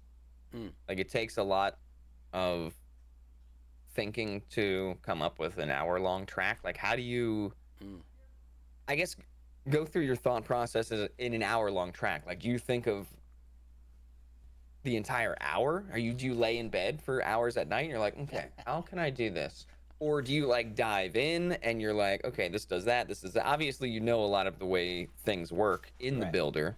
I'm not a builder myself, so I really have like no knowledge of the building at Right. all. Right. Um, Yeah, I kind of went over and the I kind of want to dive in myself just so I can respect it more. I know it takes a lot of time to build tracks, six to and eight it's like going hours. back to the grinding. Like I just want to dive in to know Yeah. what it takes to do this stuff. Yeah. So, it'd be cool to pick your brain about Yeah. that I and went over the how much general time things process. take. And I went over the general process on Pixels episode last season, but there were a couple specifics I didn't really get into because we kind of got derailed a little bit. okay. So we can kind of head into that direction. Because I did talk about like breaking down pieces and seeing what they are to get the I general mean, information out it of it. doesn't even have to be about the hour-long track. Right. Like I feel like you think like this in general, you know, and you Oh like yeah. whatever you're doing, you have a really thought out process Right. beforehand, I think. And this actually translates to streaming advice too. The usual advice given for how your stream should look is keeping in mind like this is your real estate, right? So don't put anything on your real estate you don't want, right? It All right, should I'll only every sneak away. pixel should be planned for, right? There should be nothing you didn't intend to be on your screen on your screen. And my Right. creative process is very similar. Like something could happen haphazardly, but then I need to understand it and I need to account for it and I need to embrace it. I can't just have something happen and be like, oh, good enough, and then never touch it again. Mm. Like every part needs to be considered because if I understand it, then I can utilize it and I can maybe even improve it, right? So sometimes something random happens in the build. It's like, oh, that's a cool feature. Can I make it do that better? So, best example for this 1 hour track in the very first section, the freeing marble would just hit the cube of the hammer. But I was playing around with some stuff, and at one point, a marble hit the top of one of the skinny Brendas, rolled, and then hit the cube. And I was like, well, that was cool. So then I focused that in, and I actually tweaked it even better than when it happened randomly. And now it's just the way you unlock the section is now you jump Hmm. onto the top of the skinny Brenda. So you You like learn roll. things along the way as Right. well. So um, that's a clear example right there of something that happened haphazardly, but then I took the time to understand it and made it actually even better and more reliable. Nice. So, Yeah, and that's an example of just you got to dive in right, sometimes to really learn everything. right. And that's just, You can read all the guides you want, but you're not going to learn everything until you dive in. yeah. And that's really kind of the principle is like, just like you wouldn't want to have an unaccounted pixel on your stream, you don't want to have an unaccounted idea in your creativity. Because Mhm. sure, it may work for that product, but for your creative process, you've just lost a huge attribute, right? It'd be like if you were trying to make a house and there was a giant rock in one corner and it made the house really strong and sturdy and you could build a house in a shape you hadn't built before. But then every time you tried to build a house after that, it never worked because you didn't have a giant rock in that corner to, structure the foundation on, right? Mhm. So if Mhm. you take the time to figure out like, oh, it worked because of that rock, now I can make a foundation in a similar fashion that will allow me to make a house with an even more crazy architecture, right? Right. So it's to the benefit of the creative process that you take the time to understand those new things that pop up rather than just being like, oh, well, that was cool, never doing that again. Like Mm. your your your creation is a toolbox, and the more tools you Right. got in there, the better a product you can make. So Mhm. figure out those tools and put them in your box. When did you actually start marbles? What season? January 2019. It was between 6 and 7. Okay. Nice. And what attracted you in first? Like, The lack of racing in the category. the lack of Like I okay. opened up the category every day for a week, and all the top streamers were just chatting, or Yeah. they were just running races while Yeah, and they that's were why you went grinding. ham with like the shoutcasting right Right. at first, right? Yep. Yeah. I was like, And it this was great. I mean, this that's what game is attracted me at wide first, but open. Like they're sitting on a gold mine and they're harvesting wheat. right. Like, what are you Dude, doing? it's so man. Start Yeah. digging. Start digging. There's Yeah, gold in these exactly. mills. And even still, marbles is a gold mine, man. There's so Yeah. much you can do And and just because like of come that, I'm up with. still developing series. Mm-hmm. So, yeah, like just this week, I had the new series of the Marble Derby Classic, and that's Mm-hmm. now it's going to be a weekly thing. So I got Heck Record yeah. Hunters is new. I got the Marble Derby Classic is new. Ask a Builder Anything is new. Like just there's plenty of stuff I still haven't done that I want to do. And it's just a matter of So did you getting you into just it. randomly like were in the category, or was I there was looking around. I was doing Hearthstone up until that point, and I was kind of was done it with Twitch Hearthstone. plays or was it Marbles on stream Marbles on when you Stream. came in? It was Okay. its own category by then. Okay. So yeah, it was. I was looking for new games to grow in, things that weren't already saturated and just getting some traction and stuff like that. I actually wish I got in at fourth, because I think fourth season was probably the first like real season to go in at Marbles. But you've been there longer than that, so you might have some more insight on that. Um, But Man, I don't season know. four I've seemed like when things were starting to come together. Yeah. Yeah. I forget when Pixel incorporated my ideas like the dojo and the storm and things like that.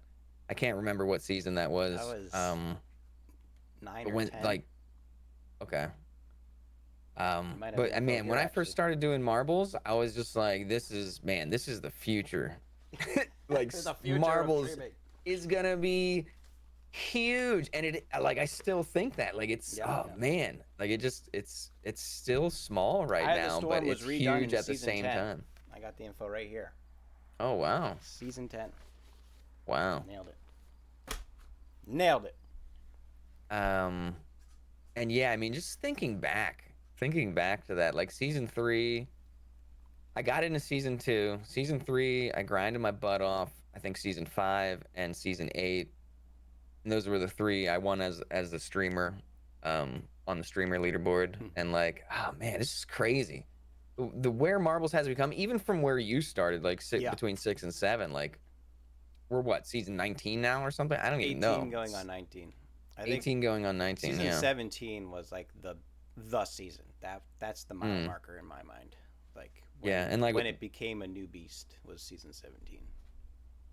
well, it's like it's had all these levels too. Like it's Right. gone It's a from steady Twitch plays to progression. marbles on stream. Pixel Right. got partnered, Yeah. and then like man, it's just been such a crazy adventure. I don't even know Yeah, to watch it grow. it's going back to the species thing, right? It's just like it's a blur. But if I Yeah. had to draw a line, I would draw the line between 16 and 17. That's the Mm. line for me.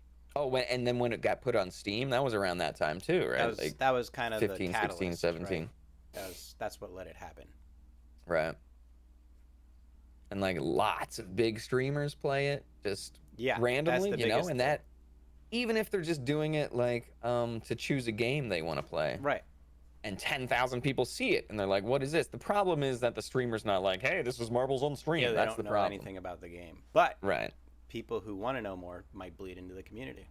And Exactly. then And boom, that's why, there's your that's why growth. we got to put more out there ourselves as community members. Like, because what if one of those 10,000 people is like, what is this game? I need to look up marbles, soda pop and playing marbles. And they Google that. And like, if there's a bunch of stuff that maybe the community has created, videos, whatever, then boom, there's a bunch of marble videos on Google or whatever. Yeah. But yeah, it's just I don't know. The structure has been very strange in growth of marbles in terms of Pixel doesn't want to market and expose like crazy. It's just like this slow growth of community Yeah. and Yeah. people teaching each other. And I think that's And also just a matter of the stage of the product, as it were, right? So mhm, we've already experienced growing pains in that season 16, 17 growth spurt. So right. I think he knows that there's still a lot of room for improvement, and it's not quite ready for that giant AAA studio scale. So Mm. he If probably it's ever going to be ready right. for So that, he like might not get to a point where he's comfortable and says, "I think now we're ready to promote it as a product for right. the world." Right. So who knows? Yeah, I think it's a very new space for a lot of Yeah. developers, I guess, to even look at it or even investors or anything. Yep. Because Uh, usually when you design a game, the only thing you're designing is an experience for the player, right? mm, So mm-hmm, when you're trying to develop a stream active game, Now you have a lot of dynamics, a lot of human dynamics Right. that you're navigating, and how do you even Yeah. program? It's like a social Yeah, it's construct. like how do you program something for thousands of humans to participate Hmm. in? Like, what is that even?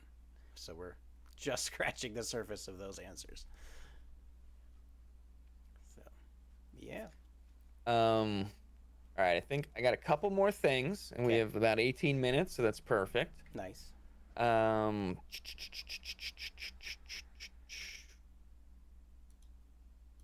do you have any future plans in mind that are unachievable now? I'm sure you do. Like Plenty. what? So what are Plenty. your unachievable plans right now? That like, what's your priority list of like what's if you want to talk about your future plans? Anyway, I know some things might be secret, but what do you want to talk about that's coming up that's unachievable right now that you're working towards? um, Boom, there it is. the most immediate is I have to redo Tahiti Monday for Marbles on Stream Tilted.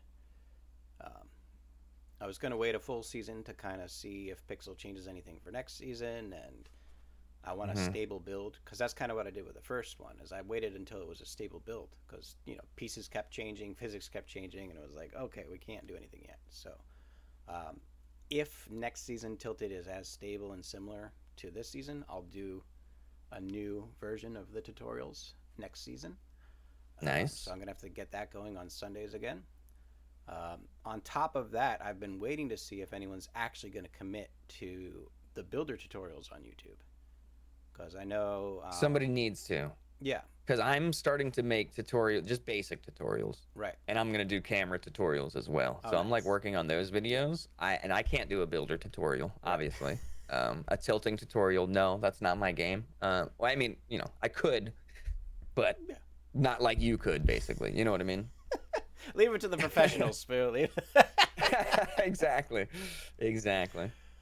uh, so yeah, so that's supposed to be, and the reason I haven't done builder tutorials yet, partially because the builder keeps changing, but also now because people have come to me and they're like, "Hey, I want to start doing builder tutorials on YouTube." I'm like, "Okay, I'll hold off. You can try it, See, and that's the tough but part no too, one's because done of the it yet. changing. No one's done it yet. So Mm. if that continues to be the case, I'm just gonna do it. Like, I would say just do it, man. Someone's got to well, jump on it, right? And it's I like think I haven't I got to get jumped the on it fast enough with my crap. Like I'm like, I got to get these things done, or else someone else is gonna do I it. got to get the tilted out of the way first. That's gonna be the priority. And True. then if by then still no one has Priorities. done it, then I'm gonna move into the builders for sure. Mm. Because especially in Discord, Discord is probably the worst platform to explain something in the builder, and you see the same questions over and over and over again. Yeah. It's like, oi, can we just have a link? And honestly, people are looking for this stuff, man. Like the Right, game's at the point right. where there's a lot of people getting involved, and they're looking for how to play it and what to do, and Yeah, and it's as much as we love to explain things as streamers and as a community, like people need guides, yeah. videos, lots of different ways to learn it because people learn things in different ways. Yep, You know? yep. So those are the two I can talk about in the immediate future. Is Heck yeah. tutorials are the Nice. biggest thing. Yeah, good, good. That's really awesome because like I'm working on tutorials too. I think a builder and a tilting tutorial would be really good. Yeah. But I was gonna say it's tough because the game's constantly changing, right? So, Yes. but it's getting to the point where it's pretty comfortable. Things are still gonna change, but it's pretty comfortable. So making a Yeah, I think tutorial the wouldn't be the end of the world, functionality of the builder, obviously new pieces, but even if something right? like the racing track piece is added in, then you can just cover that piece. It doesn't change the actual building. Right. And that's So something to throw into a video too. Like if you make a building tutorial, be like, hey, the builder is always being developed and worked on, so be on the lookout for new pieces and whatever, all that stuff. correct. New additions every season. Hmm. So Um, uh oh, all right, I got a uh couple oh, more things. uh oh. Can I get one in before we go into your devilish Yeah, laughter? yeah, yeah, yeah. All right, because we're on the topic. The two Okay. questions I have are, um, I think we just answered it. What hasn't been done in video editing for marbles yet? Tutorials. So let's skip that one and go to the next one. I Which, really love that. Well, we can go a little bit more with that. I really love the GJC videos yeah, that he's doing, that's like what I the was gonna recaps. It's say. like an ESPN weekly recap. I like Is that. he touches on things like he does stuff about the app, he does stuff about the builder, like he touches on things, but it's not a standalone resource. and Right. that's the issue, right? I think so. Yeah, we need tutorials for sure, but I think there also just needs to be fun videos, like just videos of people having a good time playing marbles. Nothing specific, just like, woo, there's a dunk and oh man, and I don't know, just more fun rather than just informative. Mix it up anyway. You need informative if and you only need there fun. were a YouTube channel that had both. Look, we just need more of it. Okay? More. We do need more. It as nice as it is only seeing my face when I Google marbles on stream tilted, it would be nice to see some other faces. Here's a fun fact. My dad has looked up. He's looked for marbles on stream stuff, and he's found you and GJC. So yeah. He's like, do you know this guy GJC? I'm like, yeah. Oh, I found his videos on YouTube. Do you know this guy Shens? Yeah. Oh, I found him on YouTube.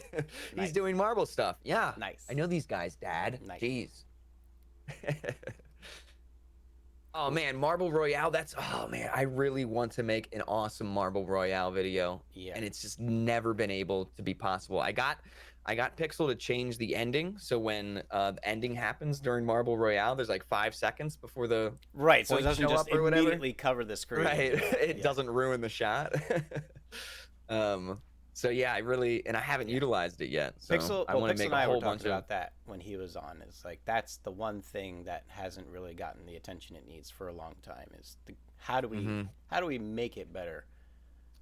I gave Pixel a really great idea for what you can do with Royale. Not like change Royale or get rid of it or anything, but you make people love D&D type stuff, fantasy type stuff. So imagine you could join a dungeon crawler. Is that what you're about to say? Something like that. A marble dungeon crawl. Oh yeah, God. Like people could join in, and depending on what marble you used, you were a mage or a tank or whatever. Like you have 5 marbles, choose whatever, and then there's like a boss or there's creatures on the Royale map. Even just more of like an obstacle course where, because even if like you look at Fall Guys where you have the things where like platforms disappear and people can push each other off, like if it was just more obstacle driven, so you still have the marbles like combating each other, but then there's environmental obstacles that are a bit more like even if just something like the Steves did damage, right? So like instead of just getting boosted halfway across the map when you hit a Steve, but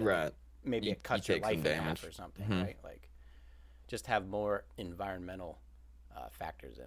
And I know he's very much against chat spam during the events, right? And I don't know how to convey it to him, but if you look at stream racers, right, they have a boost they have option. The one boost, right? They're 2, but it's limited, right? So you can have a during race input, which I think is needed for battle royale, like a jump command or something, so you can try to dodge a blast, but you can limit it. You could have it 1 or 2 per, right? Because I think the problem with that is just knowledge, right? Because if people seeing other people typing jump and they know that it's 1, they're just going to do it 100 times, not knowing. So, I mean, at some point, I think it's just like the spam is inevitable. Yeah. I mean, you see it with marbles and there's no commands during the races. So. And you already have the target option in Battle Royale. So it's not going to be too foreign of a concept because people already understand that target option during the race. So it's... I understand why Pixel doesn't like it as the direction to go, but I think there is a tool aspect that can't be ignored about it. So, but I like the idea of environmental factors, more dungeon crawly. I think that's a really good idea. Like my ultimate goal from that was like maybe every season there's a set number of levels to get through, and you as a streamer with your community have to fight through these bosses, and then maybe you'll get coins at the end or a ball skin or something where it's like, okay, we want to do this quest together throughout the season, like, or a new one comes out every week, and it's like it sounds kind of like a 1 hour track, amazing. But instead of each section you have a battle royale essentially. Right. Now it'd be really cool. And I've been talking to him about it since, I don't know, season 6 or something, like so long. Yeah. But I don't know. I'm not a developer. I don't know what this stuff takes, and I don't know what the priority is. It's a good idea, like but that, that's a big, a big development task to create something like that. Exactly. So interesting stuff. Anything for me before I do the last little bit? Yeah, going back to the YouTube thing, what do you look for either in your own stream or other people's stream when you're trying to generate non-stream content? Um, Give you a little background on what I do. So going back to how I watch my streams back before I make YouTube videos, when I first started making when I first start making videos for a new series, when I was just starting marbles for the first time, or a new series in marbles, or games before marbles, when I first have a stream, it's not catered to YouTube highlighting at all. I'm just trying to get the idea of the stream out there. So, like for commentary, because I was so focused on speed, I wouldn't stop before an exciting moment and I would keep going after an exciting moment. So when I tried to cut an exciting moment, it was like half a second before it and half a second after it with no room on the sides. It didn't have any bookends because it was just this blur of action during the stream, and you make a highlight of it, you have to like really cut it in. So I've Right. learned as I'm doing it, like if a big moment's coming, I need to pause before it and I need to savor it after it and then go back into the groove. So like I've changed my production to make my highlighting aspect easier. Mm. So kind of where I go with that question is, when you're looking for highlights, is there things people could do more of or things you think people shouldn't do that allow them to generate non-stream content while streaming? That's something I really want to do more of myself, is like get better at making outside content on stream, Mm-hmm. right? Things that are clippable and being able to put into a video. Um,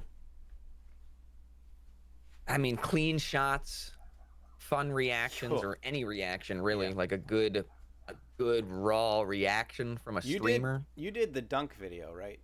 Yeah. You performed a miracle on mine and Bax's because that was back in the almost I computer know that dying was situation. hell to You edit. Let me you tell. you miracled that crap, and I am so grateful for you to do that. Let me tell you, That's I wanted to amazing. use that clip so bad, and it was hell to chop up, and Thank like you. it was so You did great laggy and work. choppy. You did great work. I really love it. Thank you. So, if Thank you. anyone wants a good example of what not to do for generating content, Um, definitely check that video yeah, out. that's it's really tough, right? Because that was such a good Right. raw reaction from both of you. It was a good marble moment. It had good shot of the marble, but it was laggy as hell. And I just tried to chop out the laggy parts. And I was like, okay, I can use this at the end and maybe put some words between stuff, or like, it is magic. It is magic. Magic. Things people Post can do in video production editors. magic. So yeah, thank you for recognizing that, because that was the hardest part of that video for Yeah. sure. I But was it blown was away. I was such a like, he good made that solid work. ending. Like, that's a So miracle. I had to use it. Yeah. That's a miracle he made that work. Yeah, thank you. But yeah, I mean, really, that's what it comes down to, is that good shot. You guys had really good raw reactions. And it was a good shot of what was happening in the race. And that's what I'm looking for when I'm putting it in videos. Like, that's attractive, right? Yeah. And the quick cuts too. Like, you don't want a lot of space. I try to cut things off. Like, maybe if a ball's rolling up to something and it's about to launch, just cut off that 2 seconds as it's rolling up and get that last little bit before it pops in the air. Mm-hmm. I put music with it, and like, I don't know if people even notice it or if it's just like a subconscious thing, but sometimes when the balls are doing things or dunking, the music goes with it, and it's like I'm like Yeah. Yeah. orchestrating it basically, and that goes alongside of me being like a musician and Yeah. stuff like that. Like, really helps me make videos that go good with the music when things Yeah. get launched and the music's going with it. Like, it's just, Yeah. I'm like My sitting there current 1 hour explanation video for this season's 1 hour track, I edited it based around the Schnitka song that featured in the middle. Like, that was everything that I put in there was put in there to fit the song. hmm So, yeah. Oh, something that's really tough is if, I mean, it sucks because, like, how can you not play music when you're on stream Yeah. and you're rolling marbles? Yeah, and then But you can't really work around it. yeah, it's really hard sometimes. If the You if the either music's quiet enough, it's not so bad. I can do some Yeah. some sound editing to get it out of the background and stuff, or have the music playing louder than it that I'm using. But yes, there's some clips that I really wanted to use and I just couldn't because the music was so loud and it just sounded Yeah, anyone who watches bad. Thursday Flair knows that I turn music off during races and I turn it on in between races. And I think that's a good habit for anyone to have. Either Yeah. have the volume solo, like on Pixel's channel, the music's there to fill in the gaps, but Right. you can't hear it the moment he starts talking. So that's one good way to go about it. Or the other way, just manually have it turned on and off between those moments because you don't know what you want to do with those clips Yeah. until you Yeah, get and it's them. important to think about like your stream as a show. And Yep. if you know, maybe there are moments, hey, I'm going to turn the music down for an hour and I'm really going to try to put on a show and do things that I can use for other content. Yep. You know, just have that mentality. I don't do it enough personally. It's something I want to do more because I think it's great to have kill two birds with one stone, right? You're doing something on stream, you can cut it up and make a video out of it and spread it wherever on social media, and it's hard to get discovered on Twitch, so spreading that stuff other places is the best way to go. Yep. I can say anyone who's having explosive growth in marbles right now has a really good Twitter account. It's just something I've noticed. It's just something I've noticed. Yeah, my Twitter account's been doing pretty good.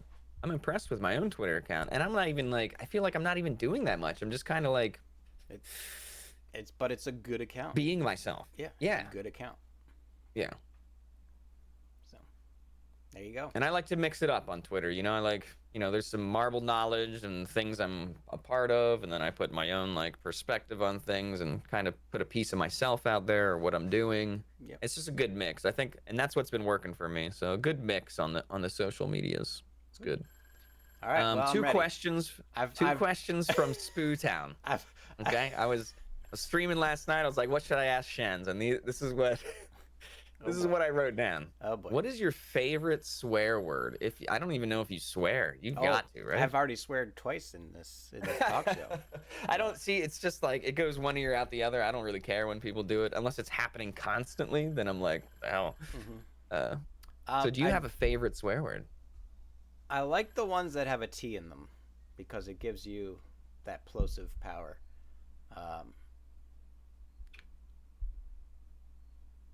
For me, it's more the delivery than the word, right? So it could be any word, but as long as I get to deliver it, it'd really be good. It's got to have a punch, though. That's what the T tells me. That's why I like the ones with a punch. So like fuck is okay, but it's hard to start. It's got that like it's just it's gooey in the front. It's gooey in the front. So that one's more like an aspiration. Like what the fuck? Like when you're like you're taken aback. You're like inhaling. It's more makes sense. What the profanity is for that one. But like you bitch. Like just every part of that word works so well. That's a good one. That's strong. You have it's not you even have a four-letter word. CH to kind of let it echo out as it kind of decays. There's a hard T right there. You get the B build. You can build up that B for miles. You'd be like, bitch. Like you can really just like, it's a great word. So I like it. It's the delivery, and shit works the same way as bitch, right? You can go like shit. Yeah. Right? You can really no, I like that. It makes sense. It makes sense. You have a lot of command over there. So the more malleable the word, the better. And unfortunately, fuck is. I mean, it has those elements, but they're weaker. You know, it doesn't have the same effect anymore. It maybe used to, but yeah. Well, and here's my like cultural reasoning with the word fuck and why I have no objection to it. They say rape on the news all the time. And rape is non-consensual fucking, right? It is literally worse than fucking. Like, by definition, it is worse. It is evil fucking. So right? what? So why are we allowed to say rape so but not fuck? It doesn't make any sense, right? It just doesn't make any sense. I want to say something else. I don't know if I should, because it's relatable. Go for it. Go for it. I think it's like people on the news saying N-word. Because it's just, you're putting that word in my brain. Yeah. You know, like you're saying it. Yeah. I know that's controversial. I don't, but I think it all comes down to context. But the same. I don't want to hear rape or Like, Right. But they say it, but they don't say yeah. fuck. It's like, how is Yeah. how is that morally driven in any regard? Right. Right? Like, if the reason you don't say fuck is because children Is are it listening, because well, then fuck why are can you be saying used the in word rape? multiple ways? What? You don't use rape in multiple different ways as a verb, as a noun, as an adjective, as It's a. true. And that begs the question is like, why is fuck It's the like swear fuck word? is more acceptable of a word in society, but Right. it's not acceptable on TV. Right. It doesn't make any sense to me. It doesn't make sense. I can say fuck IRL and not get as much backlash as saying rape, I think. Right. Right. Weird. Yeah, I never thought about that. I think it's all context, even with things as divisive as the N word. Like, I Yeah. don't think it's good to be saying it. Like, Right. there's a great clip. I forget. No, you shouldn't. Yeah. It's some news channel where a white guy's trying to explain with a black guy, like, why he can't say the N word, and the black guy's just like, if you want to say it, say it. And the white guy's like, well, I don't want to say it. I just want to be able Right. to say it. It's like, no, that means you want to say it. And it's like, I have Right. no interest in saying it. But if I needed to use that word to explain something, or if Right. I was trying to have a conversation about that word, I would use the word. Right. Because that's the context, is you need to be able to Exactly. talk about it. Exactly. So, And that's what it comes down to, is the context. Like, if you're not attacking somebody with it and you're just like talking about right. the nature or the history of whatever it is, All right, last thing. Okay. To you, sir, what is plop? Plop? Yeah. Oh, I know it's a weird one. To me, teeny plop is a thing, but that's your thing. So yes. you have teeny plop. Yes. Plop to me, with my overly analytical mind, is just a Anything. Could be anything. it's a onomatopoeia is what it is. Hmm. It's a word derived around a sound.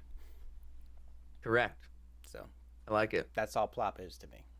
It's Man, I never thought creating channel currency called plop would create so many Spooo, questions I have about more it. questions about Spooo than plop. Because I have more barrels of Spooo saved up than anyone. I got warehouses of barrels of Spooo from the last 12 seasons of marble playing. I got more barrels of Spoos than I don't know what to do with any of it. Yeah. I know I don't it's worth stuff. It's worth. Oh, it's Spooo definitely has worth current it. Only in value. Spooo Town though. Right. So that's like It's that's the worthless thing. Is anywhere like, else. do I? You can't go to Shen's TV and be like, No. hey, I got 6 barrels of Spooo. He's gonna be Right. like, get that out Right. of here. So like, I'm debating like, do I just wait for the market to be right and then cash in on all my Spooo, Yeah. or Yeah, do I just exactly. save it for like an apocalyptic situation? Like, I wish I knew what Spooo was. So The I would world's know what to ending do and with I it. got 1,600 barrels of Spooo. Right. It's like, Who's hanging with me? just need to know what to do with it so I can, because I tell you, I got more barrels of Spooo saved up than anyone. I got them all. Yeah. I got them all. It's more of a meme. It was more of a meme question. Everybody asked me what the hell plop is, and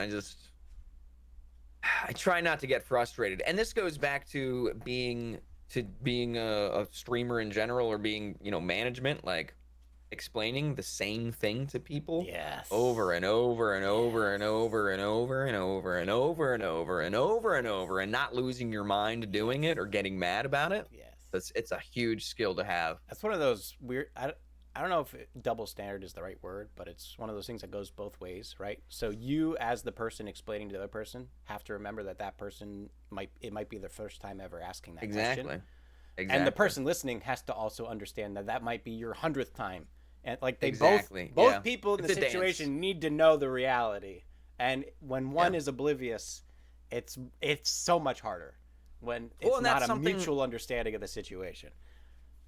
And that's something I say to people sometimes when I'm explaining it. I'm like, I'm sorry if I sound like an asshole, but this is like my 100th time explaining it. Right, Bear with right. me. Even that little sentence right there is going There to you go. save you from that person hating your guts. Right. Right. So, yeah. Oh, actually, I do have one more quick question. If We're you're out of cool with time. I'm that. sorry. I know we're over time. We're out of time. Can't do it. Shit. No, there's no time limit. You can go. I wanted to ask about your nail polish. Ooh. I've seen you do nail polish since I've known you, and what started it? What's the purpose? I anything, whatever. I wouldn't go so far as to describe myself as drag or cross-dressing or anything like that. I just like the way certain things look. I like the way certain things feel, and I'm not going to let whatever gender I am stop me from experiencing what I experience. No, I love it. So I have very nice nails. I mean, look.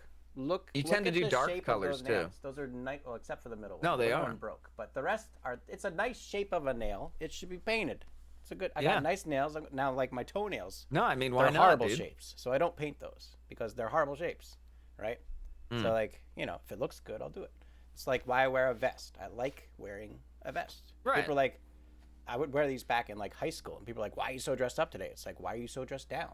Like, why do I need a reason to do it? I like it. This is what Right, I like. exactly. And that's a lot of why I do people's it. problems, right? It's like, why are you doing that? Right. So like, Why if else I, would I if do it? want to I wear freaking like it. jeans with a skirt over the top of it, like that's what I want to wear. I don't care if you like it. Like that's it. Just I like it. I like Heck the yeah, man. dark skin tight jeans, and I like the little plaid red skirt So there's around it. when did Like, that start? There was like nothing else behind it. It's just kind of like, hey, I like that on Yeah. other people. I Back want to do it to- myself. back to high school, just trying to figure out who this guy You're- is. Right. Yeah. Cool. Yeah. Why? You just like the dark colors? I see you normally black, dark blue. Yeah, black. The one I've gotten the most attention of is actually my lightest color, which is called Making Waves. It's a blue-green iridescent one. It's like it changes. I guess holographic is the word these days. And Mhm. you know how the car marble is gold, but it has that pink shade on the sides? It's like a metallic gold, but then it has The like that car. pink haze. The gold marble skin. Oh, yeah. Yeah. The So- skin, not Yeah. like the. Yeah. Okay. So it's got the gold haze, but on the extreme edges it transfers to pink. Right. And Yeah. so No, I really this like is like that a, one. It's like a blue-green holographic, but on the extreme angles, it's actually purple. So it's like this great like mermaid color spectrum, and it's got a little bit of glitter in it. So it always Nice. that one gets the most attention, and it's actually my lightest color. But darker colors just because I have lighter skin, right? So this is So what looks good. random. Do you? I mean, this has all been random, I guess. But how is there like? Do you change it often? Is this About like? once a week. I generally try to like Is it that last. something you'd be interested in doing on stream? Like, hey, I'm gonna change my nail polish today. I You think get, like, Nailogical oh, it's has just that. like a thing to do, you know? Nailogical's got that thing covered, I think. But it's about Who does what? Nailogical on YouTube. Oh, right. I think they got that angle covered. That market's saturated, I think. But for me, it's the actual process isn't long, but I have to wait long periods of drying in between each layer. So the actual process is long, even though the individual steps only take about 1 minute or so each. time. Right. So No, that makes sense. the issue is downtime, and there's obviously high smudging potential between. So usually, it's usually actually my Saturday morning ritual is before I'm getting ready for the podcast. I'll put the person's, stream data up on the screen and a couple of their videos or latest VODs, and I'll just start watching their stuff and looking at their stuff while I'm doing my nails. But this is my best nail polish, which is called Get Paid, and I have the Nailogical Gel Hollow Taco on the top. So these things Nice. last like 2 weeks. It's great. So I haven't need to redo them, and the only reason the thumb is a little chipped, I don't know if you can see there, is because that's my mustache wax thumb. So the wax gets underneath the polish, and lifts it off. So That'll do it. The conflicting, what do you call it? I don't know. The conflicting, nail polish and mustache, is that? yeah. I mean, Not that's a- a simple way to put it. I was gonna say like taking care of yourself, type like making yourself Yeah, look it's good, all whatever. pampering, right? Why is waxing a pampering, mustache yeah. The any different conflicting than painting pampering. nails? It's the same thing. Waxing my mustache, painting my nails, it's the same thing. Maintenance, yeah, that's good. Yeah. Awesome. This has been fantastic, Spooo. Thank you. It really has, man. Thank you for launching season 2 in a fantastic way.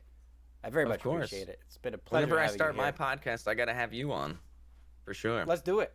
Oh, speaking of podcasts, I love your Monday Getting Raws. I can't catch them as often as I want because I'm doing Record Hunters, but It's I kind of love been them. stopped at the moment. Pixel doesn't want to do it anymore. So I'm thinking of a way of just doing it myself. Yeah. But I'm gonna continue need- you doing don't it need that guy. because it is good. What, People really what's like he done for this community anyway? You don't need him. it. You're better than Exactly. that, Spooo. Come on. Exactly. But thank you all for watching. the YouTube portion Yeah, thanks for coming, guys. of this stream. We will continue after this with Q&A with the chat. So if you want to be involved in that, you have to be here live every Saturday. That's the only way to experience it. Before we go, Spooo, as always, anything you'd like to promote, like a end of season tournament or something? Yeah. Since we were talking Profanity about that and I earlier. are doing the end of season tournament on Woo! the 27th. Oh, Sunday. That profanity? That profanity. Whoa. Up there. Ooh. That one. Wow. Uh-huh. What a tie-in. Just in general, I mean, I'm just a huge promoter of marbles. So like, just join the Discord, get involved in all the tournaments out there, meet people, have fun, dive into the game. Do you want to be a builder, a tilter, a racer? Do you want to climb the leaderboards? Do you just want to have fun? You want to win prizes? Like, just get out there. Hell yeah. All right. I stream marbles all the time. If you want to come to my stream sometime, you know. It's all good. Thank you all for watching. We'll see you next week.